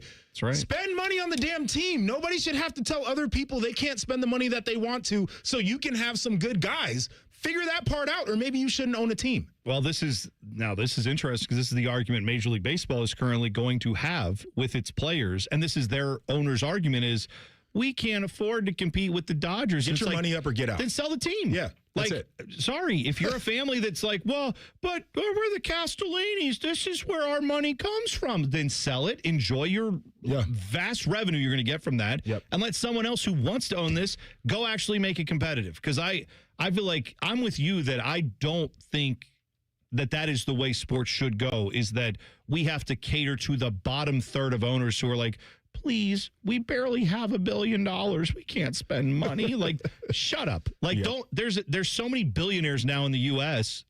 We've got trillionaires now. Like, why are we? I don't think I want Elon to. No, I'm not saying he's gonna have the first cyborg team. He could literally own every team in all the pro sports, and have money left over. Yeah. So like, not just the NBA, he could own every team in the NBA and the NFL and Major League Baseball and the NHL. Like, I'm just saying, like, there's enough billionaires who want to buy these teams that if you want to sell, get out. I don't need a salary cap to artificially limit you. Yeah. So, I don't know that it's great to be on the other side of this, though. I don't know that it's great to have a team go win 6 straight championships and every year just feels inevitable because they locked their guys up and no one else can crack that nut. That I do feel parity is good for leagues. I want to be clear on that. I agree. But I don't know that a salary cap is the way to achieve the parity. I think it would be better if the parity occurred naturally. That's where I'm at. I wish that some people that own teams were more competitive about the way that they wanted to spend on them. Like, you got to go for it at some point. And I know we've seen some success stories where people have cobbled together teams in smaller markets that didn't have as high of a payroll or whatever. I don't really care. I want you to spend like you're drunk. Spend like you're Congress. As much money as you can. That's what I want to see. I like spend like you're drunk. Here's a thought that I don't understand why we don't talk about more in sports. Nobody, I don't know who owns the Mona Lisa, right? I know it's in the Louvre. Does the Louvre own it? Is it loaned to the Louvre by someone owns it, right? Is my point. We'll look it up. The Mona Lisa is like a historically important piece of artwork that means a lot to a lot of people. If tomorrow some billionaire was able to buy it and they did, it would be a shame if they took it and then put it in their like house and then kept everybody away from seeing it, right? I know that would be their right to do it, but it would be like wrong, I think, in the sense of there are lots of people who enjoy this piece of artwork. It benefits society. You have a responsibility, if you were in charge of that, to make sure people can experience it, right? I think the same thing could be true for sports teams, where it's like that means more to that city than just the bottom line of X's and O's and which players are on the team. you have a responsibility to make that team as competitive as you can year in, year out. Now, you may be inept. You might hire people who are dumb. That's a different conversation. Right. But like you have a job that every year, if you keep hiring dummies, you have to pay them to go away and hire new dummies or better dummies, or hopefully get guys who are smart to run your team. But like the people who better dummies. But you know what I mean? Like you have to sit around, the people who sit around and are like, well, I don't know, we're profitable. So what? Like Baltimore's ownership for years in baseball has been like this, where they just don't want to spend the money and they don't want to go out and try to be what they are. They want to just sit back. You have a responsibility when you own something like that for the public good, for the people who are like in that city who've rooted for that team before you ever bought them. You have a responsibility to try to make that team good. So you're not going to win a championship every year. Clearly only one team does every year, but you need to be more competitive. And some of these, there are franchises literally that just say, we do not care if the next 10 years we're competitive. We care if we print money. And that's what they do. You want socialism in sports. The Mona Lisa is owned by the French government. Yes. You said public good, and that was just a little buzzword to me. Oh, here's look at you. What's funny is, comrade. Can I tell you something? Here's what's funny. You know who also is the biggest socialist in the world are the millionaire Major League Baseball players. Oh, They're like, no. Sorry, not them. No. The owners. Yes, the owners of Major League Baseball. Nick Saban, who owns car dealerships, is apparently a giant socialist. Yeah. The things you say about sports where it's like, we got to control the cost. Guess how you do that? By limiting by making it equitable for everybody. There's a lot of socialists in sports, I found. I don't know when that happened, but it did. Speaking of the cost of sports, I saw this that we found someone who's maybe responsible for some of the skyrocketing costs of sports. I'll give you their name in 2 minutes. T-Bone and Tyvis on the Fan. Fan traffic. From the Atlas Butler Plumbing Services Traffic Center. Well, for the most part, our roads are still looking pretty fantastic on this Thursday. For our friends in our southeast Columbus area, just outside of Groveport, no issues being reported whatsoever. 270 in both directions, especially over by Alum Creek Drive. And then for our friends, the north side heading southbound on 315 towards places like downtown. That's also looking good, nice and green on our big map. Only a 3-minute commute again on 315 between 270 and Bethel Road. I'm 10 TV's Brianna Albizu with your fan traffic. Hello, I'm Shep. And I'm Mark. We're the friendly board certified entomologists from Rose Pest Solutions. Let's tackle some spider myths. I've got one. Spiders will sneak up and bite you at night. That's a myth. Spiders are not interested in having you as a midnight snack. Okay, I've got one. You swallow spiders while you're sleeping. Myth. What spider would enter the snore hole of death? But here's a fact. Spiders can be hard to control. So call the pros from Rose. Call Rose Pest Solutions today. 800-966-ROSE. Welcome back to That Lux Life. It's your boy, Will Winmore. Today's guest, the Millionaire Ball from the new Ohio Lottery Daily Draw Game, Millionaire for Life. Hey-o! So if a player matches 5 numbers and the Millionaire Ball number, they win $1 million a year for life. Hey-o! Or $100,000 a year for life if they match just 5. Hey-o! Millionaire for Life is the game. Millionaire Ball is his name. Play Ohio's newest daily draw game for your chance to win for life. Players are subject to Ohio laws and commission regulations. Play responsibly. This 4th of July week, Championship Golf takes center stage in Columbus. From July 2nd through 5th, the 46th U.S. Senior Open Championship comes to Scioto Country Club, where legends of the game meet hallowed grounds that don't play favorites. Feel the energy, the tradition, and the pressure of championship golf at its finest. Be there for every moment. Tickets are available now on SeatGeek. T-Bone and Tyvis is sponsored by Capital Ford of Columbus. Find your dream ride and get approved fast at capitalfordofcolumbus.com. In terms of the Waffle House menu, Tyvis covered and smothered his opponents. Meanwhile, T-Bone is a chunk of hash who's often covered in gravy. I'm not sure what that means either. This is T-Bone and Tyvis. All right, so a couple updates for you. I know none of you are in New York. We're here in Columbus, but I've been keeping up on this Knicks parade thing because today is probably going to be one of the biggest championship parades of all time in sports. New York City hosting the Knicks championship parade. Ticker tape parade, a phrase that I remember hearing as a kid about like the Yankees in the 30s, you know, that whole thing. Now the Knicks are getting one of those. Kind of cool to see. However, the New York Police Department just put this update up an hour ago.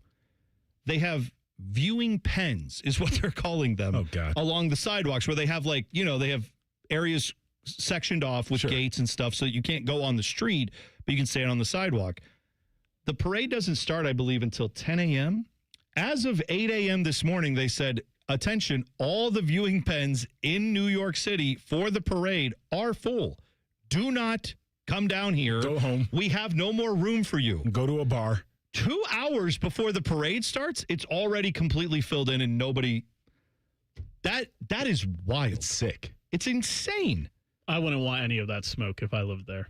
No, can you imagine if you live in one of those buildings, you're just like, I'm not a basketball fan. Like, I don't pay attention. I don't care. I got work to do. Like, maybe you have maybe you're like a surgeon. You're like, I have to get to work today. Like, how are you doing that? You probably had to stay. You probably stay at the hospital. Probably couldn't leave because they probably had to plan for getting this. there though. Well, there's that point. Yeah. Don't worry, they'll find a way. I'm sure. Yeah. I'm sure there will be some injuries incurred as millions of people descend on one little tiny area in New York City. But yeah, so that's going on. I also want to give an update because I've been talking about Ecuador, our local World Cup team. That's right. Because Columbus is hosting Ecuador. We're one of the host cities for the team. They're staying and training where like the crew train. So I was curious if there are any places in town that do like Ecuadorian food or that have like a watch party plan to watch Ecuador. Because I got to think if you're someone from Ecuador and you just live here and randomly this city gets selected to host that team, that's got to be cool for you, right? So a little word to the wise. I actually called this place yesterday to confirm if they're doing it. Sidebar Columbus. It is a restaurant at 122 East Main Street, downtown. They do Ecuadorian cuisine. And apparently they hosted a watch party last week when they played their first game. Ecuador plays on Saturday night. They play another game. They are hosting a watch party for that. So if you want to hang out with some people who are actually serving Ecuadorian food and who are invested in that team, there's a spot for you to go. I saw they had sweet fried plantains on the menu. Yeah. That's for me. Are you a plantains guy? Oh, my goodness. Yes. You know what? I only, in the last few years, tried them. I'd never had, fried plantains. Yeah. I get the hype. Yeah. They are delicious. The chat probably thinks I've never had one. They think all I eat is vanilla ice cream. But. No, you guys, I don't want to, I got to ask my mom first. But I've been eating that growing up. Oh, sweet fried plantains. Yeah. Yeah. Those are, yes. I never grew up with that stuff. Also, I believe this place does an empanada. I love empanadas. More empanada places, please. If you have empanada recommendations, please send them to me. Because I'm not cultured. I don't know where to go for the good ones. I've tried to make them at home, and I can make a reasonable facsimile, but come on. I need to go experience someone who's made them for 20, 30 years. So, yeah. We talked about this the other day. You need to be a part of certain culture to be making certain foods well. I agree. I agree. Dylan, okay, here we go. Dylan, here we go. I can only speak to my experience. Dylan, I can only speak to my experience. What I am saying is me, as someone who just found out what an empanada was in the last decade, trying to make it for the first time, I'm probably not making it as well as someone who's made it for decades. Now, if that person happens to be whatever ethnicity they happen to be, as long as they're experienced in making it, I'm cool with that. But sure, I'm guessing if you come from somewhere or you have relatives from somewhere who that's part of their daily cuisine or something that they make more often, I'm guessing you have a little more expertise. I understand what you're saying. If there's a restaurant called Edward's Empanadas, and then there's Eduardo's Empanadas. Okay. You know where I'm going. Right. You know where I'm going. I got to tell you, this conversation makes me uncomfortable, but I feel like you're not wrong, but somehow you are. This is... I'm not wrong. He's not, but he would go into Eduardo's, and it would have been a restaurant that got passed down to his son-in-law, who is white. Okay. Midwestern white. I'm willing to admit this. That if I went into a place that said, we do authentic Mexican food, and I walked in and the person who owned the place came in and was like, howdy, man, how you doing? Oh, yeah. Where'd you go? I went to Gahanna. And they're like, from here.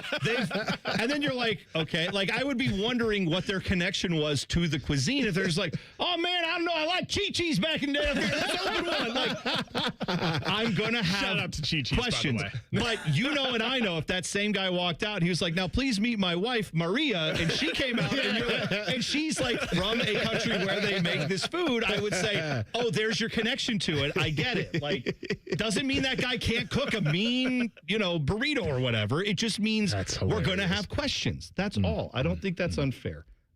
New Kentucky athletic director Jay Batt is his name. Now, you're hearing me say his name, so you might think Jay like Jay. No. This man goes by the letter J as his first name. This is an athletic director at a big-time school, well, Kentucky, but for basketball, big-time school. Jay Batt, he's going to be making $3 million a year. That's for an athletic director. That's not a head coach. That's a guy who oversees the head coaches, but usually those guys don't make the same amount of money as the head coaches. Yet again, we are faced with the cost of sports involving guys who run the sport, who are complaining about how much it costs to run the sport, taking exorbitant salaries. Like, I don't know that an AD needs to be making $3 million. So before we get to that part, you know what the J stands for? What is the J? You know what the J is? No. His name is Jason. So just go by Jason. Just go by Jason. The artist formerly known as Jason? Jay Batt? The letter J, though. Yeah, letter J. Like, I'm telling you, everything I've seen of this guy, I thought it was a misprint. Everything I'd seen of this guy, because they do the graphics like, welcome to our new AD, Jay Batt. And I thought, what? I didn't know what was going on, but apparently he just likes to go by the letter J, not Jason. J. But he is previously kind of, I believe he's the guy who left Michigan State. He did. Because he was there for a couple years. Michigan State's got issues right now. Well, Tom Izzo spoke about that earlier this week because he said, we got to have a meeting. We got to get, the fans need to rise up here because apparently their issues with their board have caused a lot of the administrative type of people to say, I can't work for this environment. I can't work here. So the AD and the president. Yeah. And just to give some background context, like there was a point where Izzo thought all of that was worked out and then all of this craziness happens. So I think Michigan is one of the few states where you are elected, like in an election to the boards of these universities. Oh, really? Instead of appointed. Interesting. And so you have, I think, 7 of the 8 people that are on the board of this university that did not go to Michigan State. Oh, and so yeah, that's their priorities are in a bunch of different places that don't center on MSU. Why would you even seek the office? You know what I mean? Like people like power. Well, yeah. Why did I even ask that question? That's so stupid. Because you're right. Like, but I'm just in my dumb brain. It's like I don't care personally. I don't care what happens at Michigan State, and I don't necessarily want to come in there if I had the opportunity to run that place because it's not a place that I have a lot of affinity for or care about. I certainly wouldn't want anything bad to happen to them, but I don't know what possesses people to go get involved in bureaucracy who have no skin in the game. They don't care about any of it. All they want is the power like you're talking about. But why go seek the power there? Why not seek power in something that you actually care about? Because you got to get power somewhere first and then you move on. Oh, so this is like starter administrative, like board membership position. I would think the people who try to get on the board, say at Ohio State, I know those are appointed. You don't run for that, right? Those are appointed. Yes. But like, I would think you even think about trying to do that because you care deeply about the state of Ohio. You care about education. When you're appointed, certainly. But when you're running for, it's like, why do people run for like school board, for example, and then they want to get they want to get on the county commission or whatever the case is, and they move their way up through. Like that's their entry point into that world. I know, but I would think like 90% of the people who run for school board are like, well, either I grew up here, I live here now, and I have kids in the school. There's a 10%. Or my kids went through the school, and I think I see some things that could be fixed. They see it as an opportunity to become a political star. Come on, man. Good system we got going. Come on, man. Good system we got going here. All right. Fun times. We'll hit the buzzer next. T-Bone and Tyvis on the Fan. Fan traffic. From the Atlas Butler Plumbing Services Traffic Center. Still watching that disabled vehicle for you on the west side of Columbus, just outside of West Jefferson, really. 70 eastbound, passing 142. The right lane is blocked. and it is causing some slowdowns. Doesn't get any better until you're approaching that 70 and 270 split. Once again, over on the west side, definitely take 40 Broad Street if you can to head downtown, especially. That's looking a little bit better when it comes to commute times. I'm 10 TV's Brianna Albizu with your fan traffic. Hey, Columbus, buy a new Ford at the same price of Ford employee pays. No markup, no haggling. Right now, Capital Ford at Columbus, get employee pricing on F-150s, Super Duties, Explorers, Mustangs, and more. Thousands in savings. This deal ends soon. Come to Capital Ford today, priced for you. My husband's an animal in bed. Well, you know. Not in the fun way. Think warthog. With a chainsaw. Snoring and sleep apnea affect over 90 million people, and 1 out of 4 couples sleep in separate rooms. Advent can help. We've been your one-stop solution for nasal congestion, snoring, and sleep apnea for over 20 years. Unlike many other practices, we focus exclusively on these conditions, so you get comprehensive care under one roof. Advent's unique approach can help you breathe and sleep better, and many avoid a CPAP. Plus, most insurance is accepted for our effective 20-minute in-office treatments. Hey, the only animal you want in your bed is your dog. Advent. Sleep better. Sleep together. Learn how you can improve your life at adventknows.com. Care Heating and Cooling. When you need a company you can trust, call 1-800-COOLING. Hi, I'm Patty, founder of Awesome Tex. I started with a big idea to give old clothes a new life by turning them into recycled fibers and threads. Everyone told me that this was going to be impossible, but Chase for Business believed in me. They gave me a lot of guidance from the beginning. Get financial guidance from bankers in the Columbus community and convenient digital tools all in one place. Learn more at chaseforbusiness.com. Make more of what's yours.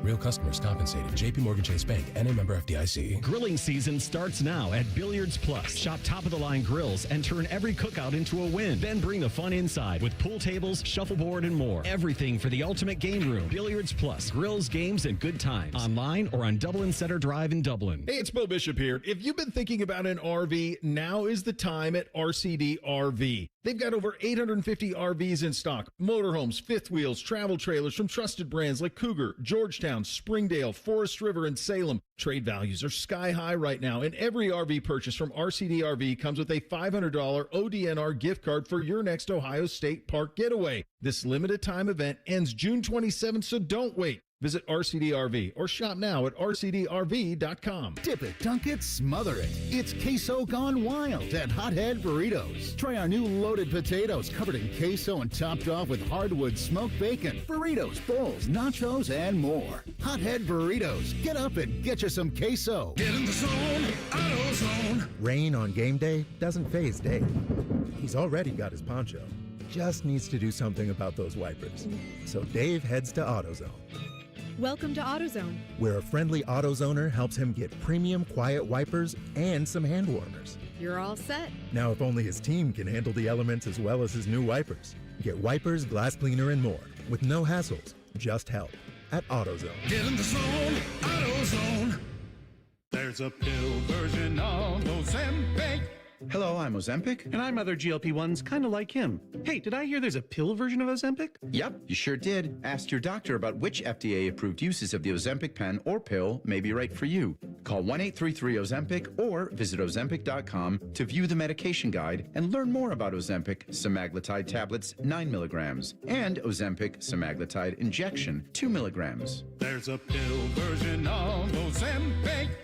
The Fan has a secret radio station. It's called The Fan 2. You can listen to the Bob and Tom Show, Jim Rome, and Buckeye stuff. Why do they pay me big money to whisper? The Fan 2 is on the Fan's HD2 channel and streaming on the Fan app. You're welcome.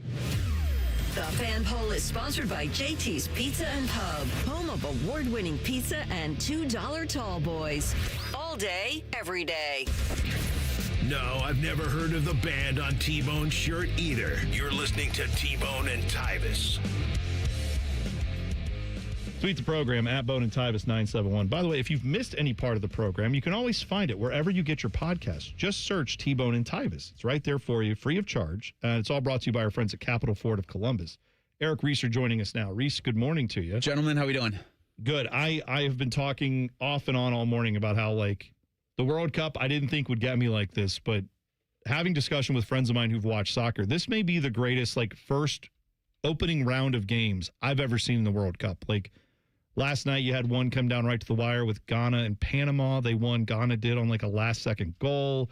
You had England and Croatia going back and forth, 6 goals in that game. Colombia last night with Uzbekistan was 3. And again, I'm not saying everybody's into it. I'm saying as a soccer fan, I'm in heaven. And I don't know what I'm going to do once this all ends, because right now it's every day my routine is go home, flip on the TV, hang out with the kids for a little bit, and then watch soccer pretty much all day. I'm in heaven right now. No, the good news is you've still got a couple weeks. Oh, so you don't have to worry about it ending. Tomorrow. Enjoy the ride. I got the U.S. national team playing at 3 against Australia. So that's going to be a fun little matchup. So how are you going to consume? At home? Oh, I'm still working on that. Okay. I'm working on that. So here's my options for tomorrow.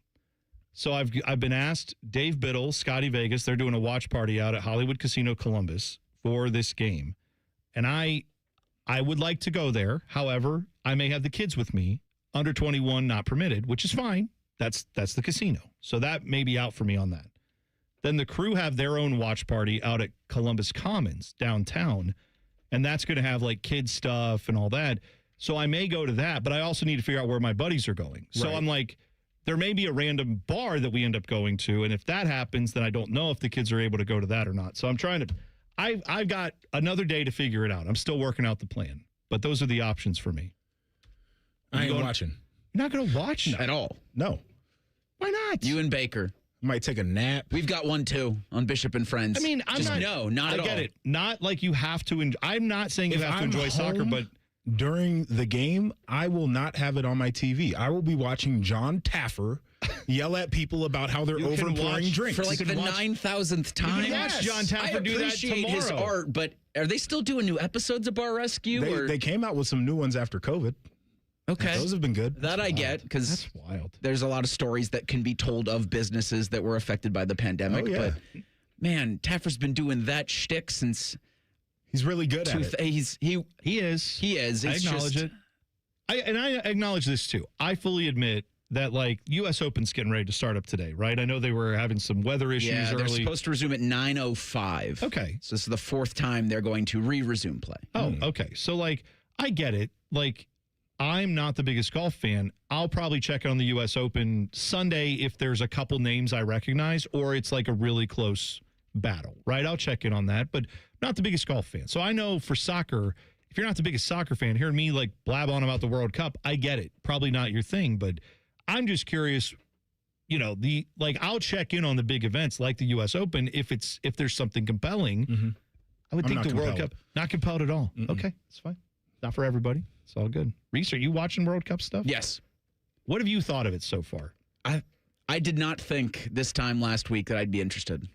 So, to the level that I am, I didn't think I would be either. I'm trying to watch every single game, and I didn't think I thought I'd watch the U.S. games and a couple other big ones, and that'd be mostly where I was at. Yeah, so we're off at noon, and so you're home by 1 o'clock. Yeah. And so the afternoon's kind of yours, and so I thought I'd just have it on. Sure. But I found myself in the evening searching it out and actively watching games. Yeah. Well, I had yesterday, it was around I didn't watch the whole thing, but I saw that Ghana game was 0-0 and it's in the 70th minute. I'm like, well, I got to turn this on because I knew it would be something crazy because when it's 0-0 at the end of these games, even if nobody scores, they're doing everything they can. And then sure enough, game-winning goal in stoppage time for Ghana. It was a great moment. There's been a lot of those moments so far in this World Cup. So we'll shocked do a little bit of World Cup discussion on the program at 9 to noon today. We're going to try to find Tim May out at Shinnecock. He's supposed to join us at 9:30. Okay. Every time it feels like we have him at the U.S. Open, he's got to climb a tree to get a signal. Okay. So we'll see how it goes. 9:30, Tim May tentatively. 10:30, Paul Feinbaum, because it is Thursday. And then 11:30, Jake Trotter's going to join. He was supposed to be on yesterday, but he did some radio during this program in another market. We'll get some Sorsby reaction from him, figure out if there's a landing spot for him in the supplemental draft, and then kind of figure out how the Big 12 shakes out. Now that Texas Tech, probably the only team any of us thought could make a playoff push. Now, which team in the Big 12 could that be? Yeah. Could BYU maybe? They got their guy, Will Hammond, their backup, who played in 5 games last year. I think they'll be still solid. Good. Yes. Good enough. Well, that conference, good enough is probably going to win it. Yeah. And then they'll get to the playoffs and get their doors blown off like we watched last year. Or even at the Big 12 again. I mean, what are we even talking about, honestly? Yeah, it's good times. Yeah, they could be the ACC this year. Yeah, possibly. Yuck. Not good. This opens a door for Colorado, by the way. They're just going to walk right through that door. The champion just be like, well, we're not terribly interested in you, so the big marquee name. And put on Prime's in the college football playoff. Well, that'd be... So him, I can name BYU's head coach, but that's about it in terms of Big 12 head coaches. Oh, geez. Want to play that game? We won't play that game. I don't think I could. A terribly fun game. Yeah, because all the ones I know have retired. Yeah. We'll open the Dylan, mailbag. we got a game show. Yeah, there you go tomorrow. All I would be able to say, who's the North Texas coach? Is at Oklahoma State, right? I know Drew Mestamaker's their quarterback. He's their quarterback. I don't remember who the coach is, but I know he followed the coach from North Texas to Oklahoma. BYU, Kalani Sitake, Joey McGuire, Texas Tech. Yeah. And I'm out. Is Arizona State been eliminated? Is what's his face at Arizona State? Kenny Dillingham. Okay. That's right. They're Big 12, right? That's right. All right. So there's Yep. This is getting rough. Yep. See, if you told me that Arizona State's rejoining the Pac-12 this summer, I'd been like, yeah, sure. I've also been That's kind plausible. of like, wait, which one? Yeah, I don't see this. That thing is coming back this year. Oh, I know. Yeah. It's not going to be the same, but it's going to be Northern back. Illinois is joining one of the Western conferences. The Mountain West. How about that? For some when reason. those mountains. Sacramento State joining the Mid-American Conference. That also makes. I think Northern Illinois announced they were joining the Mountain West, and then immediately their coach was like, hey, I'm gone. Oh, yeah. It's like, I'm not good. I'm Can't sorry. blame him. Can't do the mountains, folks. I get altitude sickness. That's I'm tough there. All right, that's it for this little portion of us discussing what's going to happen at 9 o'clock on Bishop and Friends. Correct. 9 to noon right here on the Shove it down your throat. It's time for the buzzer. Sponsored by Logan AC and Heat Services. Don't go through another air conditioner breakdown. For fast, friendly service, call the experts at Logan Services now for a free estimate and next day air installation. All right, so it got announced yesterday. Nike officially announcing the Caitlin 1. That is the Caitlin Clark shoe that they will put out. How long has she been with Nike? 5 years. And this is their 5 years. first. Does it take this long? Not a shoe guy. It does. Admittedly. I'm not either, but I believe it does. I was a big, before all the gunplay, I was a big Ja Morant guy. Oh, and, yeah. Back before he kind of turned into an idiot. But I was like in on Ja Morant, and he was rumored to be getting a shoe deal for multiple years. He had a deal with Nike, but he never had an official shoe. A signature shoe. It took like 3 or 4 years for him to get one, and then he became an idiot. But hopefully Caitlin Clark won't do that. So, yeah, this is, I guess, Dylan, is this a fairly normal timeline from what you know? Like a few years for development? Yeah. But my daughter will not be wearing Caitlin Clark shoes. That's, that's all I got to say about that. Imagine if Ja Morant played in the 90s, what we'd be saying about him. He'd have been the best athlete on the court. Yeah. Oh, no kidding. Never seen a dunker like that. Oh, I totally agree. And he wouldn't have Instagram to get himself in trouble. Exactly. There were probably other guys doing that kind of stuff back then. Nobody knew. A lot of what ifs, but what if Michael Jordan had Instagram back in the 90s at the casinos? I'm just saying. Yeah, I was just about to say Sorsby and him would have had a lot in common. Anyway, if you want Caitlin Clark's shoes, they will be coming out October 1st, $140 in North America. They feature her CC kind of marketing all over it. Some of the angles on it represent C's, they say, for her initials. Also, the number 2 is prominent for her number 22 from her jersey. Also, on the bottom of the shoe, it says, shoot more threes from anywhere, and it was never a long shot. My joke is, these shoes work great at home, but when you take them outside on the road, not so good. That's That's it for us. Enjoy the rest of your Thursday. Bishop and Friends are next. We'll see you tomorrow. T-Bone and Tyvis on the Fan. Fan traffic. From the Atlas Butler Plumbing Services Traffic Center. Slowdowns being reported on the west side of Columbus after a disabled vehicle is causing some issues on 70 eastbound. That right lane is blocked just as you're passing 142. Also still seeing some slowdowns for our friends in our southwest Columbus area. Includes places like Grove City, 71 northbound over by Green Lawn Avenue as you're approaching downtown. At least some better news for our friends over on the east side by Gahanna, 270 southbound and 670 westbound. Looking pretty smooth on this Thursday. I'm 10 TV's Brina Albizu with your